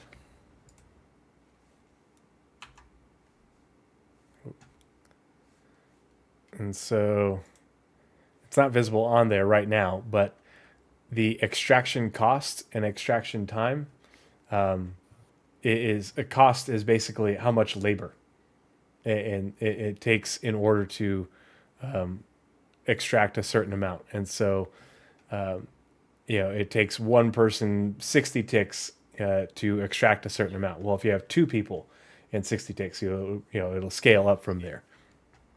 But that's how resource management works.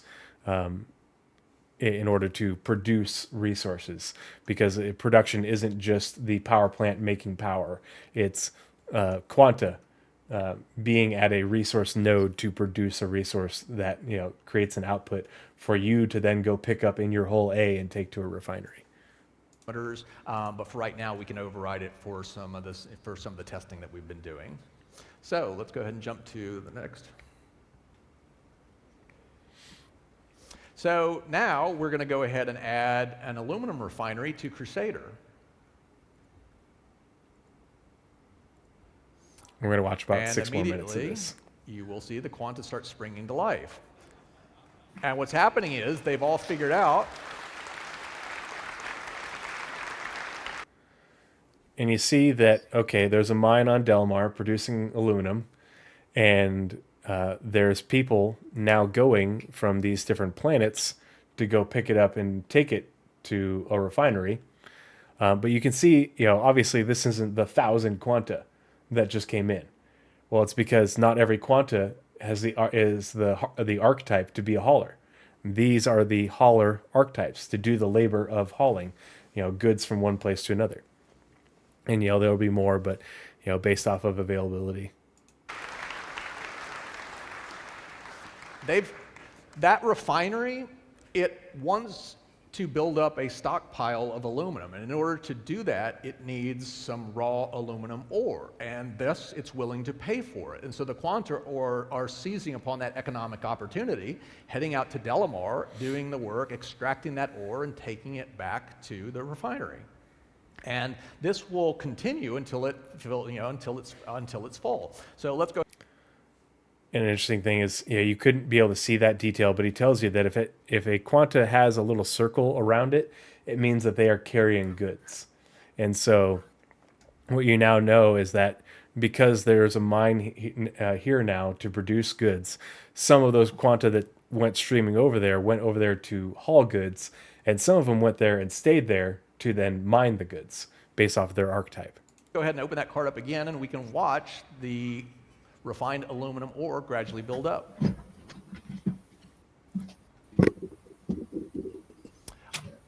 You can also see the number of workers. A few of the quanta, so you see many of them actually acting as miners. There's also a number of them that are working in that refining factory. Refineries can't process this material, without labor, and there's a formula that dictates how much labor is required in order to process this stuff. And so they have to hire a sufficient number of workers in order to actually execute this operation.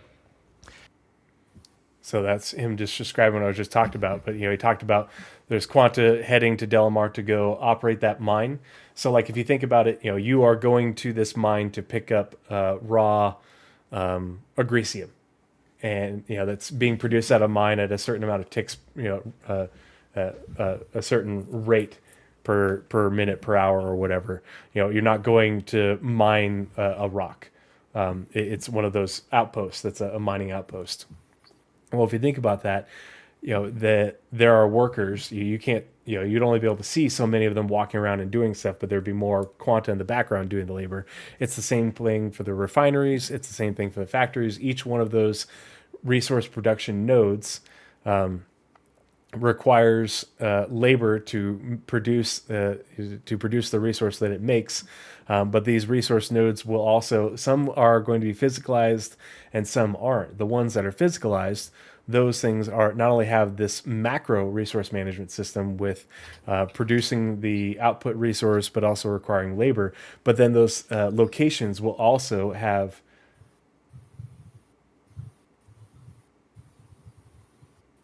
what's that noise? Which noise? Oh, I think it's your fan activating the mic. I'm sorry. But and that might be why I'm coming through. But what they talked about, I think it was in the Q&A, they talked about not all production nodes are going to be physicalized. Like if you go to ArcCore, you're not going to be able to visit the 1,000 different factories for producing every different type of component there. But like the outposts on the moons that are for mining or for farming that are producing a resource, those are going to be physicalized, and those locations will have different components that need to function. And they talked about that when they were making. I couldn't find the clip, but they talked about that when they were making Orison, Naz, if you remember that, and they talked about it with stations as well, where you will have maintenance jobs to go and maintain different aspects on and around Orison. Well, you're going to have those jobs as well for all the stations, for the refineries, for the outposts that are producing things, in order to do the maintenance. And you'll be competing with those for those jobs with NPCs to do them. But it's going to be one of the opportunities, economic opportunities for you, in regards to like engineering and repair gameplay. So let's keep watching this for a few more minutes. And so this would continue for quite a while. Let's go ahead and speed up the simulation a bit. And go ahead and keep watching the aluminum inventory. That's finished, so they're now building up their raw ore to basically load up. And after that, the entire economy comes to a halt. The one refiner we've added has no more incentive to buy more. Its storage houses are already full, and therefore it's not willing to buy. Since it's not willing to buy, the quanta have nothing to do. So what we're going to do now is add a factory. But before we do that, let's head on over to the power plant formula. And you can see here that building a power plant, just like refining ore, requires something. It requires 10 workers working for a duration of 60 ticks. And it also, notably, requires 2 units of refined aluminum ore in order to produce one power plant. It's got to be more complicated than that, I promise. So. Yeah. Again, we're building up. But you see how this is a recipe system, just like the recipe for power for your lasers is a recipe system.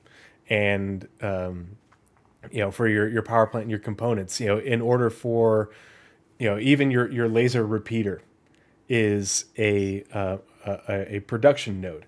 because it produces the lasers at a certain rate of fire based off of how much power it's receiving and how much coolant it receives. If it doesn't receive enough coolant, it will overheat, and therefore its production rate goes down.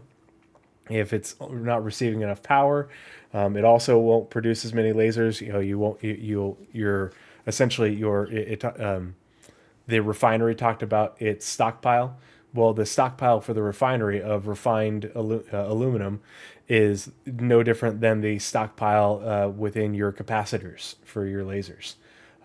It's same system. It's just the things that are production and consumption are named differently, and the recipe system is has different inputs and outputs, but it's all built on the same system. That's why in the previous video, the way they talked about that, how this is essentially the one system, the one ring system to rule them all. It's so they don't have to build multiple bespoke architectures for these things to run on. It's just one architecture, and that way everybody who works on the game is familiar with it, and it's much easier to build and maintain and scale up without having to create a bespoke engineering system for ships and vehicles, a bespoke system for resource nodes like mines and refineries. No, it's all the same system. It's just a recipe system like is used in any colony sim, and it all just works under the hood. So let's go ahead and add the factory to Hurston.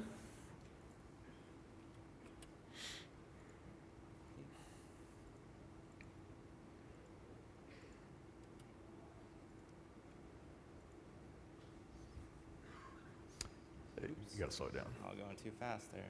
Slow on down. And you can see So some of these again, quantum are carrying cargo. Spring to life. And so now you've Some actually aren't. got two different tiers going. The factory. Let's go ahead and open up the factory. They're moving around to do The labor factory, based off just like the available refinery, jobs and needs their workers archetypes. in order to build these power plants. It also needs refined aluminum. So now you've got multiple things going on. The factory is willing to buy refined aluminum. Someone has to transport that aluminum from Crusader to Hurston. So some of the quanta are basically working, they're basically working as freighters to move that, to move that product from one location to another. Some of them were working at the factory on Hurston. Some of them were working at the refinery on Crusader. Some of them are heading back to Delamar to actually do more mining. So you've got an entire little, economic cycle going here. However, it's going to wind up coming to a dead end here. Let's go ahead and accelerate it again, just like what we saw before, because eventually the factory fills up all of its warehouses. It can't take any more. It therefore has no more, it has no more need for refined aluminum. That will eventually shut down the refinery, which will in turn eventually kill off the miners. And you can see there that the inventory is still building on the aluminum, which is why there's still some activity. There's a lot. But as soon as it's done, it starts flatlining, so you see that the inventory is capped out. Yep, and now they're almost done. The factory is basically got, it's got all it can handle. The refinery has all of its, all it can handle. Therefore, the entire loop, draws to close again. So let's add one more node. Let's add a shop that sells power plants to ArcCorp.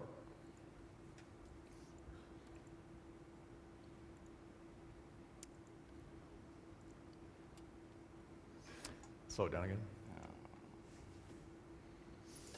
And so now the loop is a bit more complicated. The shop is looking, it's a retail shop, it's looking to sell power plants. In order to do that, it needs to be able to buy them for one price, sell them for another. So it adds its markup on, and it, just like the factory that requires transport of the refined aluminum from Crusader to Hurston, it needs the power plants transported from the factory to it. And so if you notice, if the individual quanta, they'll actually have a little translucent circle around them if they're carrying goods. And so you can easily differentiate whether or not the ones that are moving, for example, from Hurston back to the mine are empty. They're going to load up on ore. And then when they're heading back to Delamar, and then from Delamar back to Crusader, they've actually all got ore. And so this loop will actually continue indefinitely. And the reason is because we've cheated something for tonight, and it sounds very similar to what I was basically saying was a bad idea earlier, which is the shop right now is a simple consumer. It's burning off that inventory. The difference here is that the solution to that is very simple in the context of quantum. And the reason is these quanta, the next step of what we'll be working on is they'll actually require ships. Ships require engines. And so all of a sudden there's a real demand for how many power plants do you need? How many ships do you need? It all follows those same logical equations. So let's go ahead and add a bit more economic complexity. Actually, a slide. I'm going to skip ahead to this image. All right, and before you play, like that gets going really fast. Like when you think of a ship and all the components that we are putting on it as players, all the components on it, they don't sell in like super large quantities, but they're really sporadic in which ones you buy at which times. So if you have a power plant, a cooler, a shield generator, just one of each, they flicker off as at very different rates. And so you'll end up with very organic kind of ebb and flow in the economy, just in a little demonstration they showed up. Like it snowballs really quickly. Yeah. Well, and especially, and it's not just us, that demand, is going to be based off of NPCs, and they're going to have their own little life cycles and get into accidents and get pirated and, change jobs. But I thought that this image right here with these lines crossing in between them in order to show the connections was a good way of visually demonstrating, if you remember how the Hammerhead prototype was laid out with all the relay lines showing resources going from one place to another, very similar. And here's the fuel tank, which provides fuel to the power plant, and the power plant provides power to the capacitor, which provides ammo to the laser, and or to the shields, and then the power plant also provides power to the coolers, which circulate coolant to the different items in order to keep them cool, so that way they don't overheat, so that way they can continue to function. And all these things are interrelated, because it's an ecosystem, and each one of these things has a recipe in order to produce what its output is. And depending, the really cool part, really interesting part, that Naz is going to get into with engineering, is how you get to choose when, what that recipe looks like, and whether that recipe is being enacted on. That's the part that's really interesting to me, and very Star Trek-ish. That's the part that's fun to me and it's also not mandatory. You don't have to do any of this. A lot of these people are like, oh, that's too sim for me, I don't want to do that. You don't have to. The ship will still run. This is just how you get the most bang for your buck, and not just your ship. You can do this for your outpost eventually as well. So let's get further into that. So let's watch the first couple minutes. This is the Power Play Journey to 4.0 from CitizenCon last year. And we're going to watch the first 4 minutes of this. And there's a couple of quotes that I want to share with you as we watch it, that really should hit home and drive this concept to you. Hi, my name is Dan Truffin. I'm Assistant Director for PU Content. I love Dan. He's one of my favorite devs. Here today, we will be talking to you about something we think it will change the way Star Citizen functions and works, and how the players will play the game in the future, and that is resource management.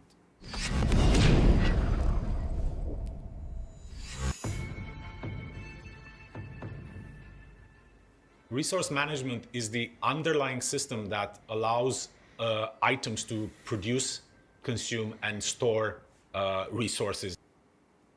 Store resources in the game. What did we just watch on the quantum simulation? You watched an item, which is a mine or a refinery or a factory, produce and consume and store resources. But instead of it being power or coolant, it was aluminum. It was raw aluminum. It was refined aluminum. It was power plants. All of that. Same thing. Same system. In the game. It is the digital representation of real-life cables, pipes, tanks, batteries, or anything like this that you can imagine. It's the foundation of the ships, where you have certain resources like fuel and energy powering certain items on the ship, but it's also the system that will lie below any station or any vehicle, anything that you can imagine in our universe that actually requires a certain type of resource. Resource management is not just a system that helps ships function. It is a thing that's integral to the functionality of the entire universe. It will be the way surface outposts function, underground facilities, space stations, landing zones, everything in Star Citizen will function using resource management. So we will See, I'm not crazy.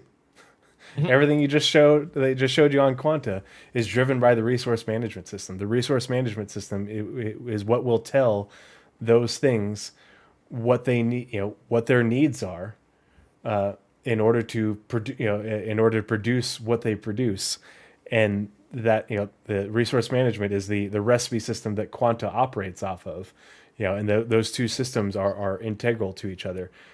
For the economy to work, for things to be produced, and consumed in game. That's the macro scale. The micro scale is what goes on in our ships, and even what goes on in your outposts.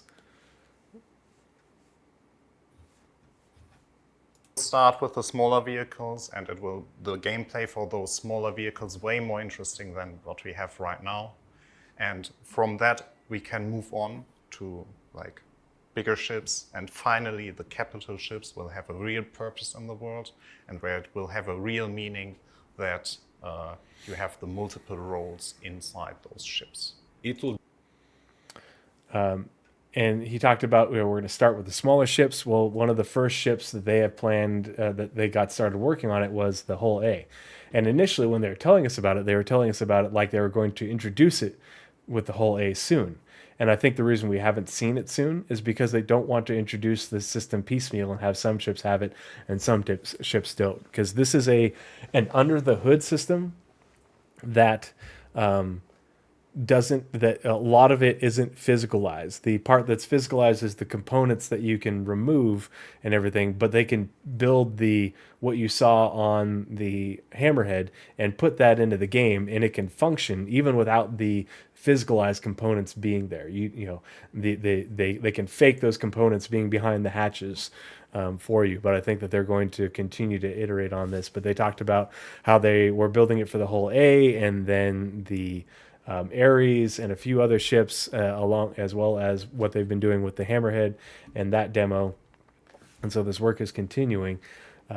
And so I think that we're probably going to be seeing it in ships sooner rather than later, and in a much more complete state, rather than just, these are the first 4 prototype ships. I don't think they want to introduce this piecemeal and have some ships have a performance edge over another.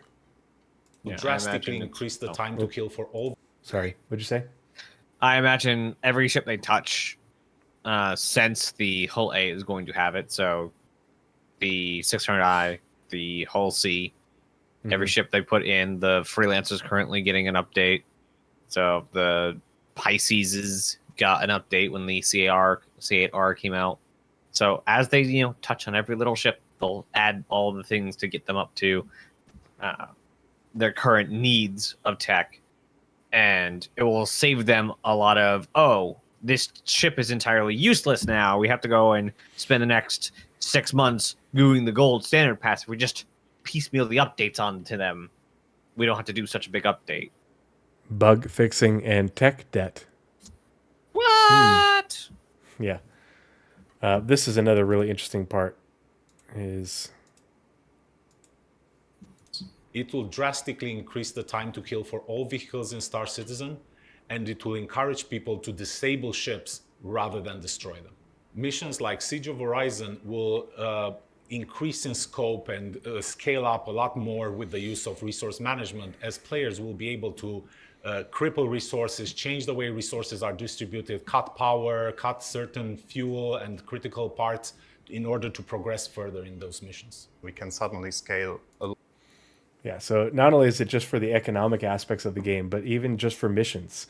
And lawful and unlawful missions are going to involve resource management and how you interact with these components, and not just components on ships, like they've been saying, at locations. Obviously, if it's a non-physicalized location like the ethereal power plant factory on ArcCore, you won't be able to necessarily interact with that. But these physical locations like Orison, like the outposts and the underground facilities, like the stations, that prototype that they showed you for those locations will be physicalized, and there will be places where you can interact with the different components that are part of that resource management system for that location. You can do it as part of. Oh, go ahead. Sorry. Now I wonder, and this is completely theoretical because of what the implications of changing power distribution on a Orison platform. Are they going to give you a pass to get into these restricted areas, and can you not relinquish that pass after you leave, therefore being able to go somewhere else and use it nefariously? I don't want to know what Blizzrad would do. Engines, with what? Such power. Didn't we? CIG will just log into their monitoring system in their network operations center and be like, wait a minute, didn't we have more islands, platforms on Orison? Where did they all go? Hold on, rewind. Who's this Blizzrad guy? What is he doing? Oh God, what has he done? Yeah. Orison is now gone. Well, that's the other interesting part, is it's going to drastically increase the time to kill on all ships, and that's going to scale even more. And so whatever I did was perfectly legal, just awful. But that's the other really interesting part, is the instead of just trying to kill a ship, because getting it to blow up will require so much more time and effort, you're going to be encouraged to disable it and to look for those weak points. And that even though it's not going to increase it as drastically on a fighter versus an Idris, it's going to increase it long enough, along with the master mode system, where combat is slowing down, where these dogfights are going to last longer, and you're going to want to, you're going to have the opportunity to disable ships, and you're going to want to do so, but it's also going to give people the opportunity to run away from combat, rather than just, someone got a lucky shot in and we've only been fighting for 30 seconds and then I just went boom. So it's going to make combat a lot more interesting and dynamic. And something they talked about last time they mentioned damage was the exploding is actually going to be a result of something happening, not just you hitting the ship. Yeah. It's going to be you have to force a cascade to achieve an explosion. Otherwise, you are just going to disable. Just putting holes in a ship does not blow it up. You have to make a cascade event happen for an explosion to happen. So for those reefers mostly that are just looking to blow stuff up, they'll be sorely disappointed because it's just going to disable the ship. And after it's disabled, you can't then force a cascade because now stuff is shutting down, stuff's going into a sleep mode, and the pilot can just say, okay, all systems off, I need repairs. And so that explosion effect will not happen nearly as much after the system rolls in because it requires that cascade. This is why boarding actions are such a big deal in Star Citizen, because things will be disabled. I made a video about that. It's almost like I made a video about that because Naz and I have been talking about this very thing for like 2 years now. A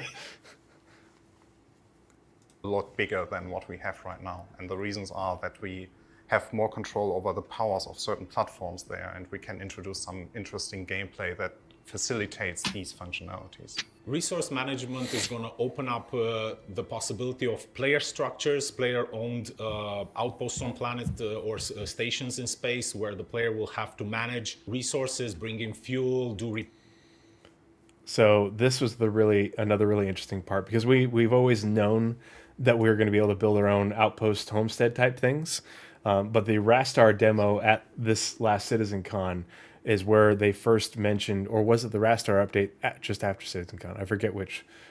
Is where they mentioned that we'll be able to use Rastar to build things in orbit. And so the outposts and homesteads that we will build with the Rastar system will have their own resource management systems. But if we'll be able to use Rastar to build things in orbit, they have always said we won't have player controlled stations. And so I don't think we're going to have player controlled massive stations like we do, like the ones in Stanton right now. But I do think that we will be able to have smaller outposts and space-based outposts that we can build and own and operate. Obviously not on a large scale, but similar scale to what we would build down on a planet. And that's something that really excites me because of where you could build those things and what their function would be. And with this system, they can basically create it to have any sort of function, in conjunction with the Rastar system. So that's really cool to me. But that's, this sentence right here. Where the player will have to manage resources, bring in fuel, do repairs. And this will not be something that only caters towards the engineer. This will be something that is valuable for everyone in the world of Star Citizen. Resource management. It's important to everybody. And, it's just like you don't have to be an engineer on your ship. It's not forcing you to engage in engineering gameplay on your ship, but it's how you can... obviously you'll have to, bring in fuel and, occasionally replace components and stuff. But you don't have to tune your own components at your outpost. But if you are, have an outpost over a resource node and maybe you want to produce more minables over a certain period, or, refine faster, or maybe you have a research outpost and you want to be able to do more quantum calculations or something, and you want to optimize that, you'll be able to optimize that just like you can do it on your ship via engineering type gameplay.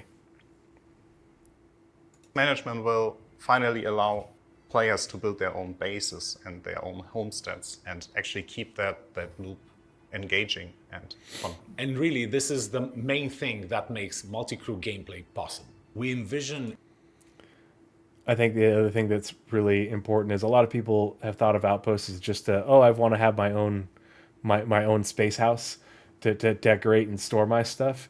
But this takes the outposts and homesteads and makes them so much more than just your space house, like you've had in other games. A location to store your items, where your vault is, and your collection of little things that you've kept, your pet that you go back and you pet every now and then.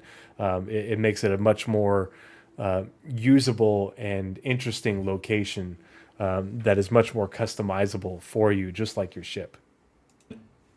The players taking on roles like engineer, mechanic, tactical officer. And while you have your engineer trying to maintain all the resources functioning and flowing perfectly, and you're doing a great job. Good operation, you will have mechanics running throughout the ship, trying to change fuses, repair various things that have broken down. You will have tactical officers moving shields from one side of the ship to another in order to counter whatever incoming damage you have. Obviously, the pilot is going to be doing his job, trying to move the ship out of harm's way. The gunners are going to be taking out enemy incoming fighters or other ships. This is how we envision this entire ecosystem just coming together and providing what we hope is true multi-crew gameplay. And for all of you out there that are waiting for the Idrises and Javelins and want to use these ships, this is the system that is going to make using those ships possible. So all that said, this is a really important system for Star Citizen, but let's dig into the details and see what exactly this is.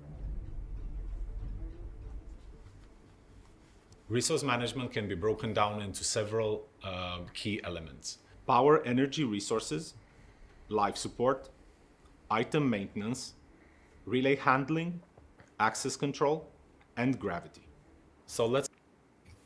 All right, so we're not going to get too much into that because that's going to be Naz's purview, but we're going to watch a couple more things just because I wanted to highlight how resource management, we talked about how resource management feeds into quantum and what the needs of quantum are, because we've talked, Naz and I have talked about this. The quantum system generates contracts, It isn't just it when you think. Don't think about dynamic pricing because that isn't what it's for. It's when a refinery wants more raw aluminum, they order it from the mine, and then that creates a contract for someone to go and haul it, pick it up from the mine and bring it to them. When that refined aluminum is produced and then it needs to go over to the factory that wants it to build something, that factory buys it and it creates an order for somebody to go and pick that up and bring that here. We will pay you this much money to do it. That's how quantum works. If you watch the rest of that presentation and the one that comes after that from 2021, mentions contracts multiple times, and that's the part that people just gloss right over. They think it's dynamic pricing for commodity buying and selling, and it's like, no, it's meant to create contracts for the movement of goods and the creation of the need for services. But the other aspect of the resource management that I wanted to highlight, because we just talked about how it's going to allow for outposts and base building, is I wanted to show you a couple little clips about what we've seen from the production of these outposts, and then I'll show you some images. So first, we'll look at the early white box imagery and concepts in order to just see that they've been thinking about this from the get-go with the production of these outposts. It isn't these outposts are going to have to be refactored after they're in game to account for this. No, they've already been planning for this. So here is the exploration work in progress for the some of the exterior modules, and if you remember from the 2951 CitizenCon, where they had these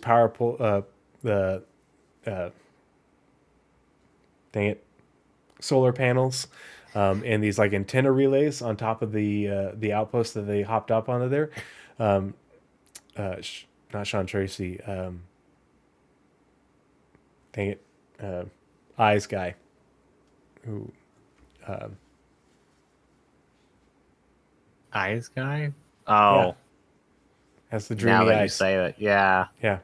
He talked about it in the mission. You'll be able to disable the solar panels or affect the comms relays in order to impact the mission, or to take jobs to repair those things. He said that during the demonstration. Here those things are. But you can see in the descriptions in these images, the communications tower, your warehouse for where goods would be stored, your gas and liquid storage units, another warehouse, because the cargo is going to be physicalized. That's why that door is right there. When you transport cargo in a liquid container, or a gas container or whatever, it's going to end up in these things, and this is the physical representation, that X amount of SCU of unrefined or refined gas is stored here in order to, be used in the production of whatever. You've got thermal cooling. Here are your coolers, just like you have on your ship. So if you need thermal cooling for, whatever production facility you've got going on, that's how it works. Your farms, in order to produce food, you're going to have so much labor working at these farms over a period of time. You're going to have water brought in the facility, or a functioning water purifier. Again, more liquid and gas storage. More storage, geothermal power plants. Those things aren't going to run by themselves into perpetuity. You're going to have to manage those and make sure that they're functioning appropriately in order for your outpost to have power. If you don't have power. And if you're on a planet with no atmosphere, there goes your life support, just like on a ship. Just some more examples of these things. I think it would be really cool if, it says communication and research tower. This could be doing scans, related to science and research gameplay, which Naz has talked about in a scanner anomaly before. But this is going to require cooling. It's going to require power. You're going to have to replace components on this thing. More solar and wind power generators, all this sort of stuff. And this is just the, 3D explorations of this sort of stuff. More storage, underground data banks. We've seen a close up of those somewhere. Yeah. There is more images of these close up, and when you look at the close ups, you can see where they have modeled in where you would interact with the data bank. So, storing data, hacking data transport, with your different ships and vehicles or different jobs. And here's close-ups of different things that, this is an item. Here's the interactable portions of it where you can affect its function, and how, and affecting its function will affect the function of the rest of the outpost that it's connected to. Here's how you can affect the function of the solar panel. Whatever the heck this little guy is. Maybe it's an air conditioning unit or a life support unit, out here on the exterior, and you sabotage that, and all of a sudden you lose life support in here. That's just a door panel. I don't know why I had that one up. But then That's the garage. Yeah. Well, it's a door panel in the garage, but obviously you can interact with it. But, I picked up this one because, whatever these are, maybe those are batteries, for backup power for your outpost. If your power plant, if you don't have these in your design of your outpost, and then your power plant goes down, you're up a creek without a paddle. And so I've got a couple of just short clips to show you the updated progress on these.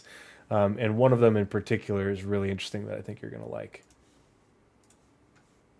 So this was from March of 2022. These were all from 2020, I think, and 2020 going into 2021. This is 2022. Finally, let's take another look at the continuing development of colonialism outposts, including these new liquid storage tanks, some new light fixtures,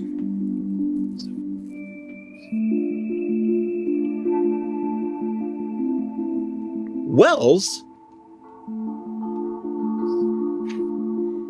geothermal, and new garden modules. It's the future because of hexagons. Then, so you saw the wells, that could be a water well where you have water storage for your farm, and the recipe system for your farm in order to produce, the produce that you make for food or whatever, or drugs. Maybe you're just growing drugs. Your recipe system could require ticks of labor from either you or NPCs, as well as water, and maybe you have to have supplies of fertilizer or something. I don't know. It could be a very simple recipe system, but if you run out of water because your water shipment was destroyed in orbit, there goes your production of your food supply. So it's when they talked about managing your resources, resource management, water on these locations, depending on what you're doing, that's a resource, and having the appropriate water storage for your space farm obviously is going to be a big deal. But they show those liquid storage tanks. You're storing liquids or gas because you have a fuel refinery on the planet, and people are bringing you fuel gas in order to refine it into more efficient fuel. And that's where you store the raw or the refined fuel that's coming to you. And that ties into this next clip. Oh, actually, I'm going to back it up because I thought this was really cool.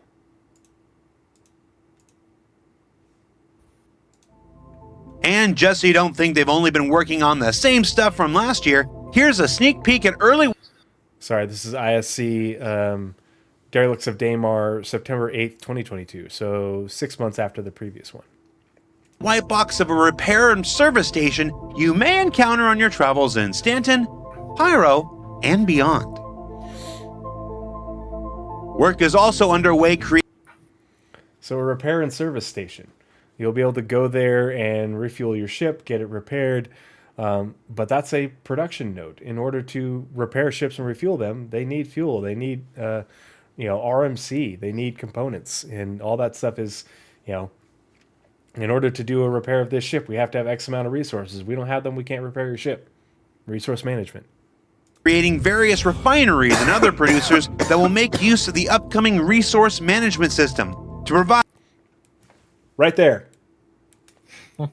Refineries and other producers that will make use of the upcoming resource management system.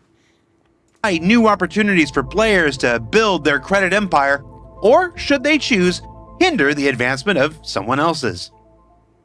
And finally, and if you saw, let's see, these yellow things, basically this is like the component bay on your ship. You open up the component bay and you can interact with these components, either to sabotage it also, but if you're, replacing relays, replacing subcomponents, this is where all that happens. In order to manage your refinery at your outpost, just like you would manage your ship and the production of resources there. And I think, yep, that's all that I have for resource management. And Nazeris is going to talk about engineering gameplay and what that means for us. How does this all work? How do we interact with it? Yes. Where is the word I'm looking for? I don't know. I'm looking for a thing to give you a timestamp, but I forgot the word they used for the person that does the tweaking of the ship as far as components go. What word did they use? They used it like 50 times. Oh, in the design brief. Yeah, there's mechanic, there's engineer, and then there's the other one that turns all the knobs. Let's see if there's a... Blah, blah, blah, blah. Here. Mechanic. Oh, there it is. Tuner. Tuner, okay. And we are.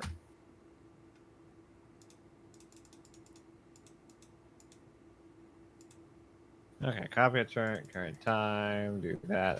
There we go. Okay, so to start off, I wanted to get this timestamp in to set up the 3 different jobs within the engineering gameplay loop.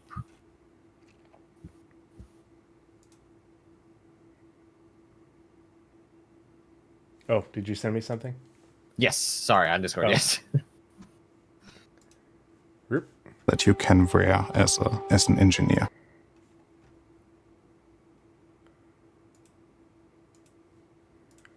And whoops, that's not what I meant to do. Show transcript. And so it's 9:30.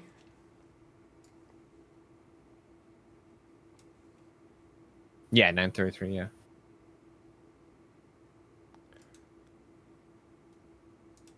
We'll start a little bit before. There we go. Have several engineers on your ship, and for that we introduced the 3 types of hats that you can wear as an engineer. The 3 basic engineering types are tuner, mechanic, and manager. So the tuner is the person that is responsible for your strategic decisions. The tuner is responsible for setting up the items in advance depending on what you want to achieve with your ship. So if you want to go exploring, you ask the tuner to bring the items into a state that they are less prone to wear and tear, that they sustain longer, that they can or are more energy efficient or resource efficient. The tuner defines item groups, base resource consumptions, responsibilities or roles on your ship, as well as setting new min and max performances for all the ship items you have. So overall, the tuner is a very proactive role where we want to reward players who plan their crew activities in advance. We did plan the tuner to be more relevant in advance of your adventures, but I'm sure players will figure out ways to make use of the tuner in various scenarios. The next hat you wear as an engineer is the mechanic. The mechanic plays into your fantasy of... Keep going. Yeah. Stop at 12:33. 12:33. what you imagine when you think about sci-fi and the role as an engineer. It's like, in Star Trek terms, the person running around or crawling through Jeffries tubes to fix any item, or in Star Wars terms, Chewbacca handing you the Hydro Spanner to fix up the Millennium Falcon. You are responsible for fixing fuses, figuring out what the details of the malfunctions are. You are analyzing the situation on site. So you're going through all the rooms, finding the item that you were just called out on that needs maintenance, needs repair. Depending on the item or the situation, you as the mechanic have to react individually to it, which can be a minigame-like character where you have to fix something that is unique to the malfunction that you are facing. The manager uses the engineering screen to analyze your state of the ship, and they dispatch mechanics or the tuner where need arises, and can even assist with fixing certain malfunctions. They manage the resource consumption via the presets the tuner prepared, or manually controlling the resource distribution, and they work together with the bridge crew to ensure a successful operation of your ship.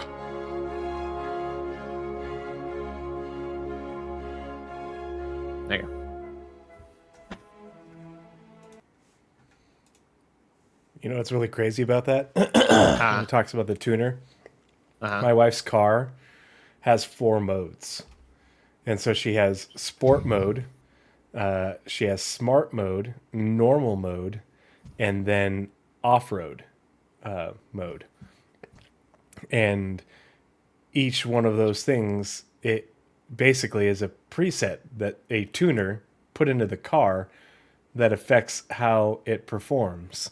And I was like, oh my gosh, somebody did engineering gameplay on my wife's car. Because like the sport mode, it like revs up earlier. You've got like lower end torque and horsepower. It accelerates faster, but it's also less fuel efficient. And you're more RPMs, more wear and tear. And the smart mode, lower RPMs, but it also does that thing where it turns off at stoplights and then turns back on, whereas normal mode doesn't do that. Nice. Yeah, that's really good analogy too. So we have the 3 types: the tuner, the engineer, tuner, mechanic, and what was the other guy called? Manager, which is chief engineer. It's the chief engineer. I don't know why they're called it. I'm listening. I'll be right back. All right. So the tuner, like they said, is much more focused on the pre-launch kind of making sure all the I's are dotted and T's are crossed, so all your components are functioning in a way to get your future mission done. Much like most of the time we see Scotty in Star Trek, he's turning dials to get whatever system that they need to be overclocked. So let's say that you're in a Carrack, because that's the thing they like using, because it has lots of systems to dial in. Let's say you're going to go to a particularly close to a star. That means you're going to want to turn off any unnecessary systems that are going to generate heat, weapons, and you're going to want to boost stuff like shields and coolers, so you're able to take more of the heat away from the components. So you're going to want to make sure you can take everything else down, and maybe even want to take some of the rooms down for life support. You're going to want to make sure your mechanics are standing by when your stuff starts to overheat, because you're going to overheat even though you're doing all this stuff. So that's where the manager comes in and says, okay, even though we have the tuners doing that, mechanics, I want you here, here, and here to make sure when we actually do catch on fire, you're there to fix it. And then obviously the mechanics will be there to do the actual maintenance on components, to fix them in slot, remove them, or replace them. So that is kind of how each of those break down. Now, there's not a whole lot. A lot was actually covered in the first one with how everything's going to work. But this is kind of like the breakdown of what each one is going to do. So I believe, and I think I also lost, the other spot, because it goes into a little bit of the mechanics job, and I really liked how they explained it. Where was it? Interesting. Because no, that's just fire. That's just fire.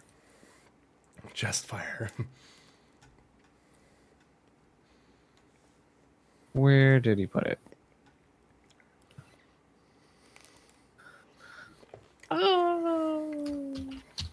Where is it?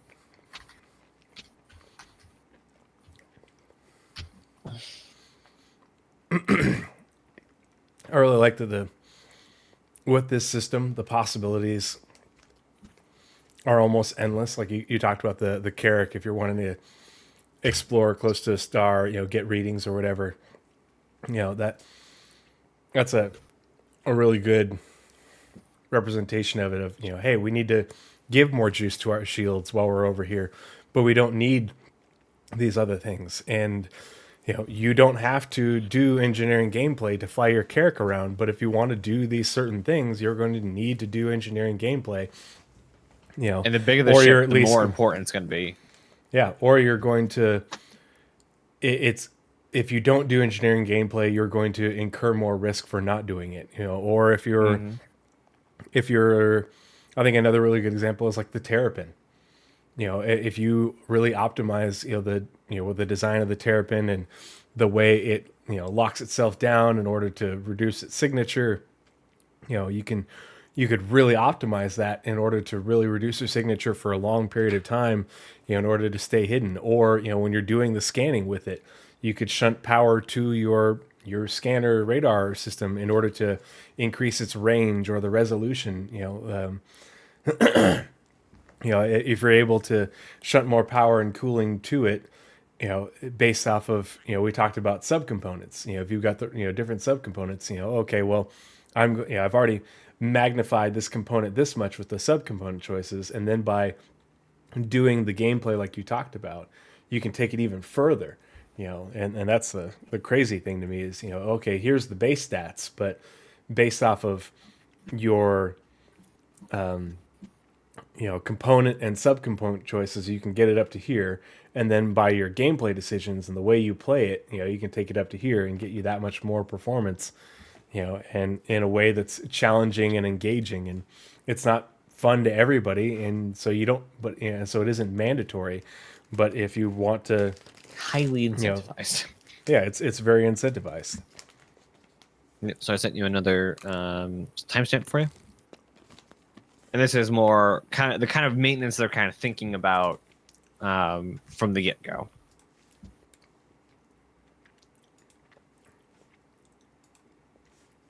Something like you standing in front of the item and using your fire extinguisher to bring down the temperature of the item. And if it's too cold, you can use a flamethrower or blowtorch. So wear and tear is a danger you might have already heard us talk about in the past. It's just something that the longer your item runs, the less efficient it will be at some point. So a general maintenance will be required to keep them up and running. And then there is the new one, which we call malfunctions, which we'll talk about later in more detail. But the way that you react as the engineer there is unique to each malfunction. So, components will have different properties that you have to maintain, even in their functional state, as wear and tear gets on them. One of them being heat. A component can get too hot, burst into flames, or just too hot in general. And the tuner would say, oh, I just need to shunt more of the coolant that way. The engineer would say, oh, I just need to use the cold gun on it or whatever. I need to go do something physical with it. The tuner is menus. And then on the other side, there's things too cold. Well, I could shunt more power, says the tuner, to heat it up to rev the engines a bit, and the engineer just wants to throw a flamethrower at it to heat up the component itself. So these two people on board a ship will always be kind of at odds and always kind of fighting because they have different ways of approaching the same problem. And as he started getting into, when it actually goes wrong, then there'll be things that you have to fix. And on smaller ships like an MSR, you're probably only going to have a single engineer that's going to do all three hats: the tuner, the mechanic, and the chief engineer. What is it called? Manager, chief engineer. It's chief engineer. And then something on a bigger ship, maybe a C2, a Kraken, Idris, so on and so forth, is going to need to diversify into specifically these people, because you're going to be doing, as a chief engineer, you're going to be looking at all the things that need to be done. Maybe you have X amount of items that need repairs or tweaks, and you can't just do them all yourself. I forget what that was in, but it was may have been Star Wars, where they were too busy doing all the tweaks themselves that they missed something bigger. So you're going to need a manager on board to make sure that that giant list of things that needs to get done is being prioritized properly, and they can see the bigger picture. And my brain just blanked on what the next sentence was. You bring up a good point though with seeing the bigger picture, especially like in the interior of a ship and you don't know what's going on outside. And so your priorities of, I need to get this job done. Well, someone else who's watching the engineering overlay, is going to need to say, hey, that's not a priority right now. We need this fixed, or we need this tuned or changed. You're on deck 5. I need you on deck 3 forward section, to modify, this cooler, because it's the one that's, closest on the output to, these turrets or whatever. And you had mentioned a good thing with redundancies and things. Depending on what you're trying to achieve, different redundancies would be shut off or turned on. So one of the things they said, I believe in the original or the second time they showed the resource screen, the resource management screen for the ships, the relays and stuff, the hammerhead kind of layout, they had mentioned that offline relays don't get damaged. So if your engineer says, we're about to take on a ton of damage, shut off every single relay possible so that we can negate that damage, and then once we're through that barrage, then we start turning systems back on. So you can have your battle ready, but then go down to your minimum system if you're about to take a brunt of damage, or maybe a solar flare. Yeah, remember when the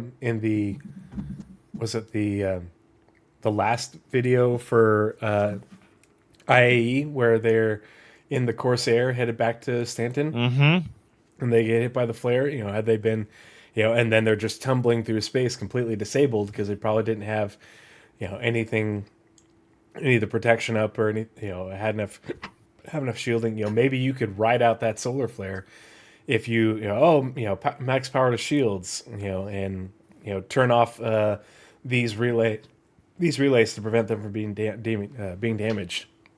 The other thing to mention as part of the tuning is relays consume power. Just by having power going through them, it's almost if you think of it, kind of like a friction loss through pipes. And so by just having power going through them, they're consuming power. Well, if you're not if you don't need all your relays running to power your minimum items as you're traversing a system, you're like, okay, I want my weapons charged, but I just need the minimum relays to have them, keep them charged, keep my shields going. I'll turn off these redundant systems. That way they're not only not incurring wear and tear, but they're not consuming excess power, which means you don't require as much power output, which means you consume less fuel. For all you Hull C people out there, the Hull C probably has a bunch of redundant systems. Imagine how much money you could save on fuel costs just by engaging in good engineering gameplay. Or think of the Kraken. Imagine Like, that's gonna take the mileage so much that a fuel. Kraken gets. I don't want to. I don't want to. Yeah. I have enough problems paying the fuel bill in my C2 or my 2 series. Like, no, that's $20K for like an hour of flight. It's terrible. Yeah, you measure fuel costs in hours operated versus millions of kilometers traversed. Just because you kind of like a boat engine. It's this Kraken only has 3,000 hours on its capital sized power plants. Yeah, and another thing is like replacements. So I don't remember where it was, and it would take me a minute to find it because it's just like a very slight clip where the engineer can take out a component and then go to the workbench and do some repairs on a specific component to get it to some level of functioning. So you then have a choice to make. Do you leave the dying component in to use it up and till it's completely used and broken? Do you take it out and repair it and put it back, or do you take it out and replace it with a new one? And that's going to lead more into keeping the ship stocked with extra components. And a lot of the time in a lot of the different ship manuals or the ship brochures, and when they talk about new ships, like, oh, sure, it has this much cargo space, but that's actually for internal stuff. Well, what is that internal stuff? Food for the crew, extra components, and extra resources for this system. And that's not only for ships, as we mentioned. I'm going to go a little bit always back in the conversation and talk about outposts. Outposts is the same exact system, not even... That's the one. Yeah, that. There's a reason I chose this image. This is Nazeris right here. You can't tell because of the helmet. But he's looking at this component, and he's like, "What am I going to do with you? How are we going to get home?" There's a hammer somewhere on that desk. I'm just going to hit it and see if it works. Not Progressive inventing maintenance. it. There's also the repair thing right there next to him. I forget what it's called. There's a word on it. But there's this little like 3D printer-y thing, this oven next to him, that also is part of some gameplay for maybe a testing box, maybe a tuning box. So if it bursts into flames, it doesn't hurt you because it's safe in here. Mm-hmm. Maybe. Makes sense to me. So this whole system... You can test your overclocks in here. Exactly. So this whole system directly applies back to outposts. Everything that we just talked about for a ship applies to an outpost and to a station. It doesn't necessarily apply to landing zones, though they have a lot of the same landmarks. It will have power planets, it will have lights, it will have these things. But it's not you touching all these little knobs. But you can do it to a station, do it to these different places. So in outposts, you'll have, instead of components, you'll have structures. You'll have your warehouse, so that's your cargo hold. You'll have the solar panels, which give you power. You also have batteries. So these components turn into whole buildings. And then all these things are going to need maintenance as well. The reason I wanted to bring up outposts again is because I have too many windows and I need to figure out where this window is. Where is it? No, it's not that one. There it is. For some reason, it's just not showing up. In the Hong Kong Bar Citizen, it was mentioned. The person who was there said it this way. However, there was a statement made in passing, wishing to see something big like the Pioneer come out this year. And the comment was made, you really should come to CitizenCon this year. I think you'd be happy. So speaking about bigger ships and or outposts, we have no idea what they were referencing specifically. However, we may be getting more information on bigger ships / outpost / resource management / engineering gameplay. something around this sphere, specifically at CitizenCon. And the big thing about the CitizenCon is it seems kind of like the apex of a lot of different things. We've seen the roadmap, we went through it, of where resource management is, where outposts are, and we've seen a lot of these different things. So this is not like a super far off thing. They have ships in the game that support it. And a lot of these things, I know we don't have a lot of the updates we need, as we talked about earlier, for the roadmap, because we're a bit backed up. Life support goes out to mid-November. Fire where is it? Fire extinguishers have been done a little while. There's another fire one. Wear and tear weapon misfire, which is part of wear and tear. It gets done in a couple days. Not done, but the bars end. Again, we don't have all the information. I'm just saying what it currently is at. Fire hazard has been done. Then hacking is another part of it that's been done a little while, for about a month now. And then the resource management system, we looked at. It's somewhere down here. There it is. Goes out till the end of the Fog of War, so we know that's going to be continued development into the next year. And Rastar, kind of sort of the same or related system that has been done, at least where they've, for this first release, since mid-June. Now, have I missed anything super big? Because I just want to make sure that I have most things covered. No, I'm not able to screen share right now. Interesting.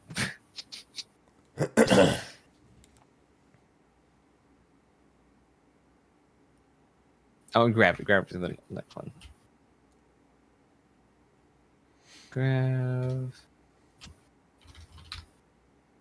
Artificial gravity also goes out till end of October. So those are all kind of facets of resource network and stuff that we're going to need in the game to properly turn on the engineering gameplay that we've been talking about for the past 2 hours or something. Yeah, and they had those prototypes all in engine. So we watched the first couple minutes of this from CitizenCon last year, but the rest of it, talks. That's where I got this image from. But the rest of it talks, a bit about engineering gameplay. Not as in depth as the design brief video, but it also shows the in-engine, the in-engine demos and prototypes of, the gravity, the life support stuff. So, actually, here let's see. Let's find the right. And in a slightly earlier ISC, there was the fire demos, in-engine demos, and we know that the 600i was already mocked up with it. So the fire system, for all intents and purposes, is complete. It just now needs to be propagated throughout all these ships with the resource management system, so we can have life support, or we need life support to again help with the fire suppression system. So lighting fires on ships and life support and engineering and resource management are all very much intertwined, and so it's hard to find a piece for deserts. It's hard to find a piece of it to release early so that we can actually get content and test, because they're so intertwined. And this even goes as far as Quanta, as far as UGS, as far as a lot of the systems they're working on. It's so intertwined. That's why a lot of this has been talked about as if it's one kind of thing with the series of the Journey to 4.0 kind of demos. They're all kind of lumped into that same kind of goal as that 4.0 kind of demo. And so the game's going to go from 0 to 60 real fast. Yeah. So all these clips right through here, it just demonstrates removing atmosphere from a room, adding atmosphere to a room, in order to suffocate people. It changes the temperature, and also in order to suffocate fire. But then this clip right here is my favorite because it shows you a really good demonstration of some really interesting first-person gameplay elements.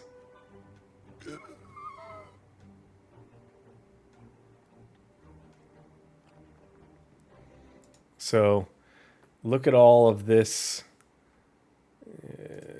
Backed up a little bit. So you've got a whole bunch of graffiti. You've got a whole bunch of, if this looks familiar, it should look like the interiors for the space stations in Pyro. Mm-hmm. So, and I think that's what makes this really interesting to me because here we go.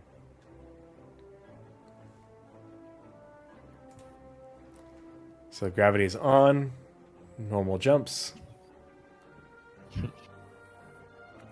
Low gravity, higher jumps like if you're on a moon. And then gravity off to go into EVA.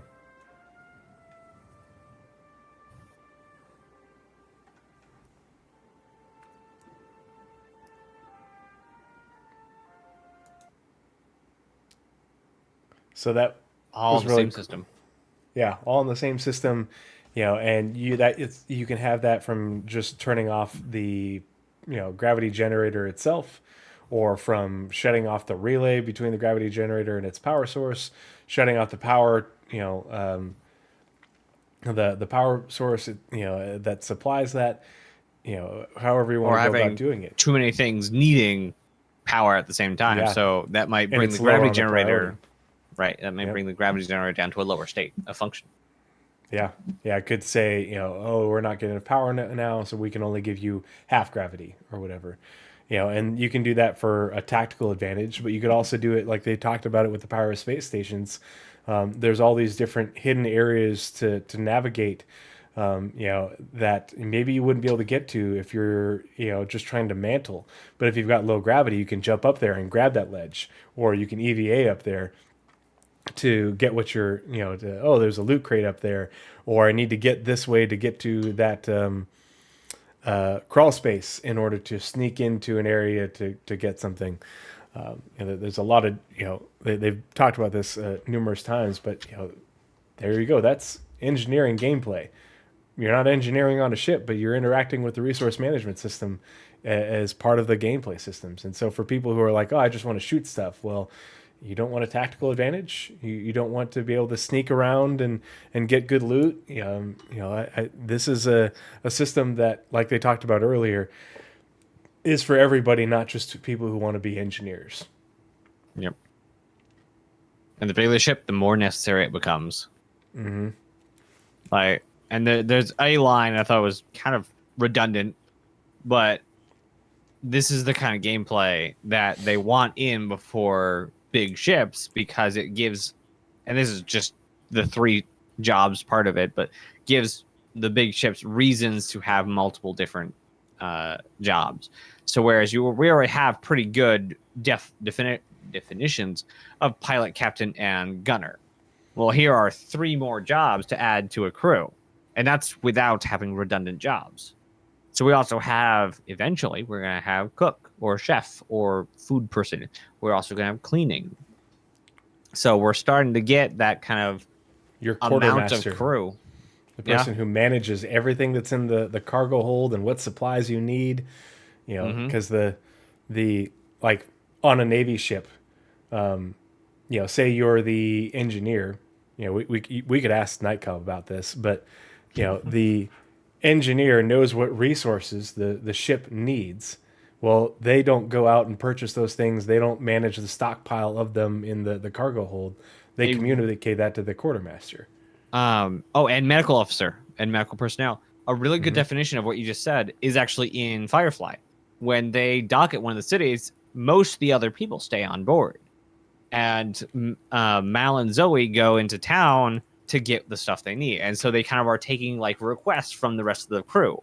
What does Simon need? What does Kaylee need to actually get their job done? And they say, well, it'd be really nice to have this, and this.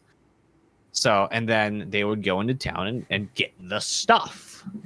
Well, we only have 1,000 credits, so we're only going to get this and this. You need No to pick strawberries this time. Yeah, no strawberries.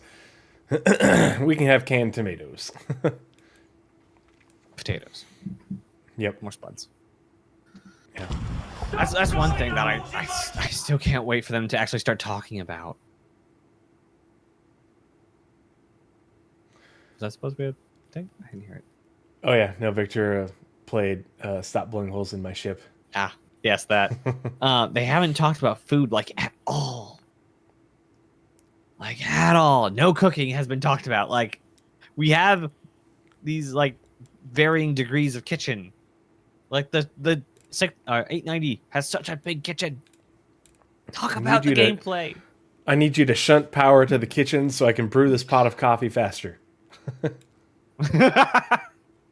But like and then we have also personnel transport.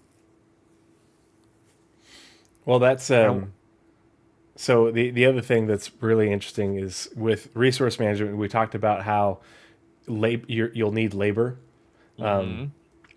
So they in part 1 of component therapy, we showed a clip where they talked about the behaviors. They showed off the engineering behaviors for NPCs, and they talked about how these behaviors, are going to be part of archetypes, and so you'll be able to assign an NPC with engineering skill to be the engineer, and I need you to be to replace the relays in this section of the ship or monitor the components and such. But that's part of the labor situation is you'll be able to hire NPCs to do maintenance on your ship or to do maintenance at your outpost and come work for you. But the NPC labor for hiring the NPCs refineries to work at your outpost. Where have I heard that recently? Yeah. Or to the NPCs that work at the refinery stations, or the cargo decks, or the mines on the surface, the mining outposts, or even the UGFs, because the UGFs are going to be production nodes. The NPCs to work there are going to need to be transported. How do you think we're going to get NPC transport missions? Part of that you're not always going to be transporting the rich and famous, the Hurstons of the universe around in your E1. A lot of times you're going to be taking your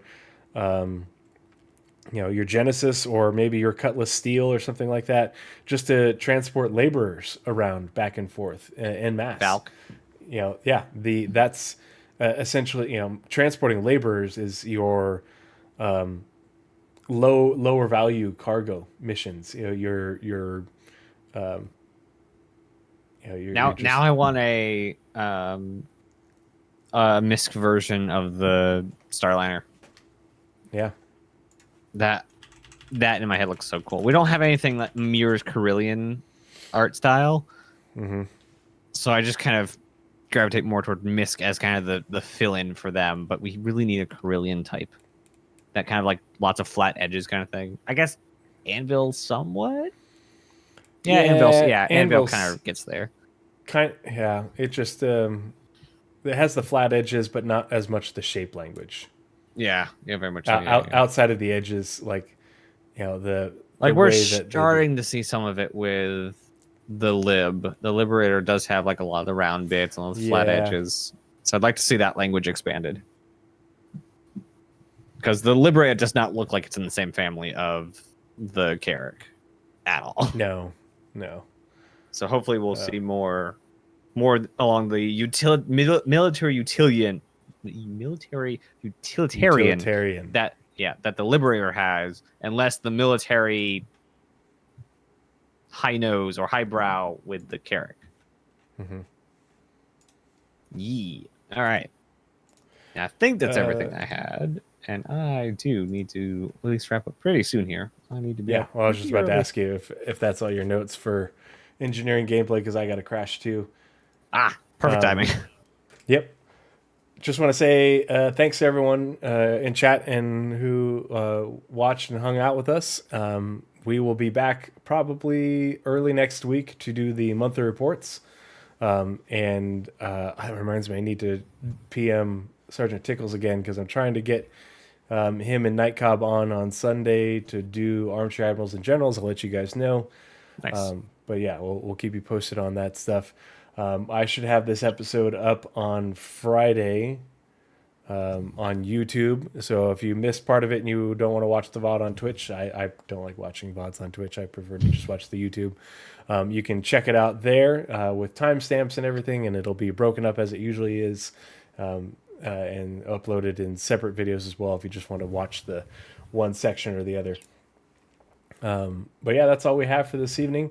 Hope you found it enjoyable and informative. Again, if you are interested in these different videos and the clips and the quotes, all the links and everything will be in the show notes in the description on YouTube. So if you want to check them out later, you can reference that. The other thing that I included that we didn't go over just because it's very time consuming and not all that interesting is I went through the monthly reports going back to like January of last year and found and clipped everything about the resource network, resource management system from all the different teams and the work that's been going on, just to give good, proper context of all the work that they've been doing. And that's just in the last year and a half. So if you want to check that out, you can see what monthly reports they've been mentioned in and what work has been done just to have a better understanding of where they are in terms of that progress. But yeah, so thanks again for your time, everybody. And we will see you in the next episode. Naz, if you want to take us out.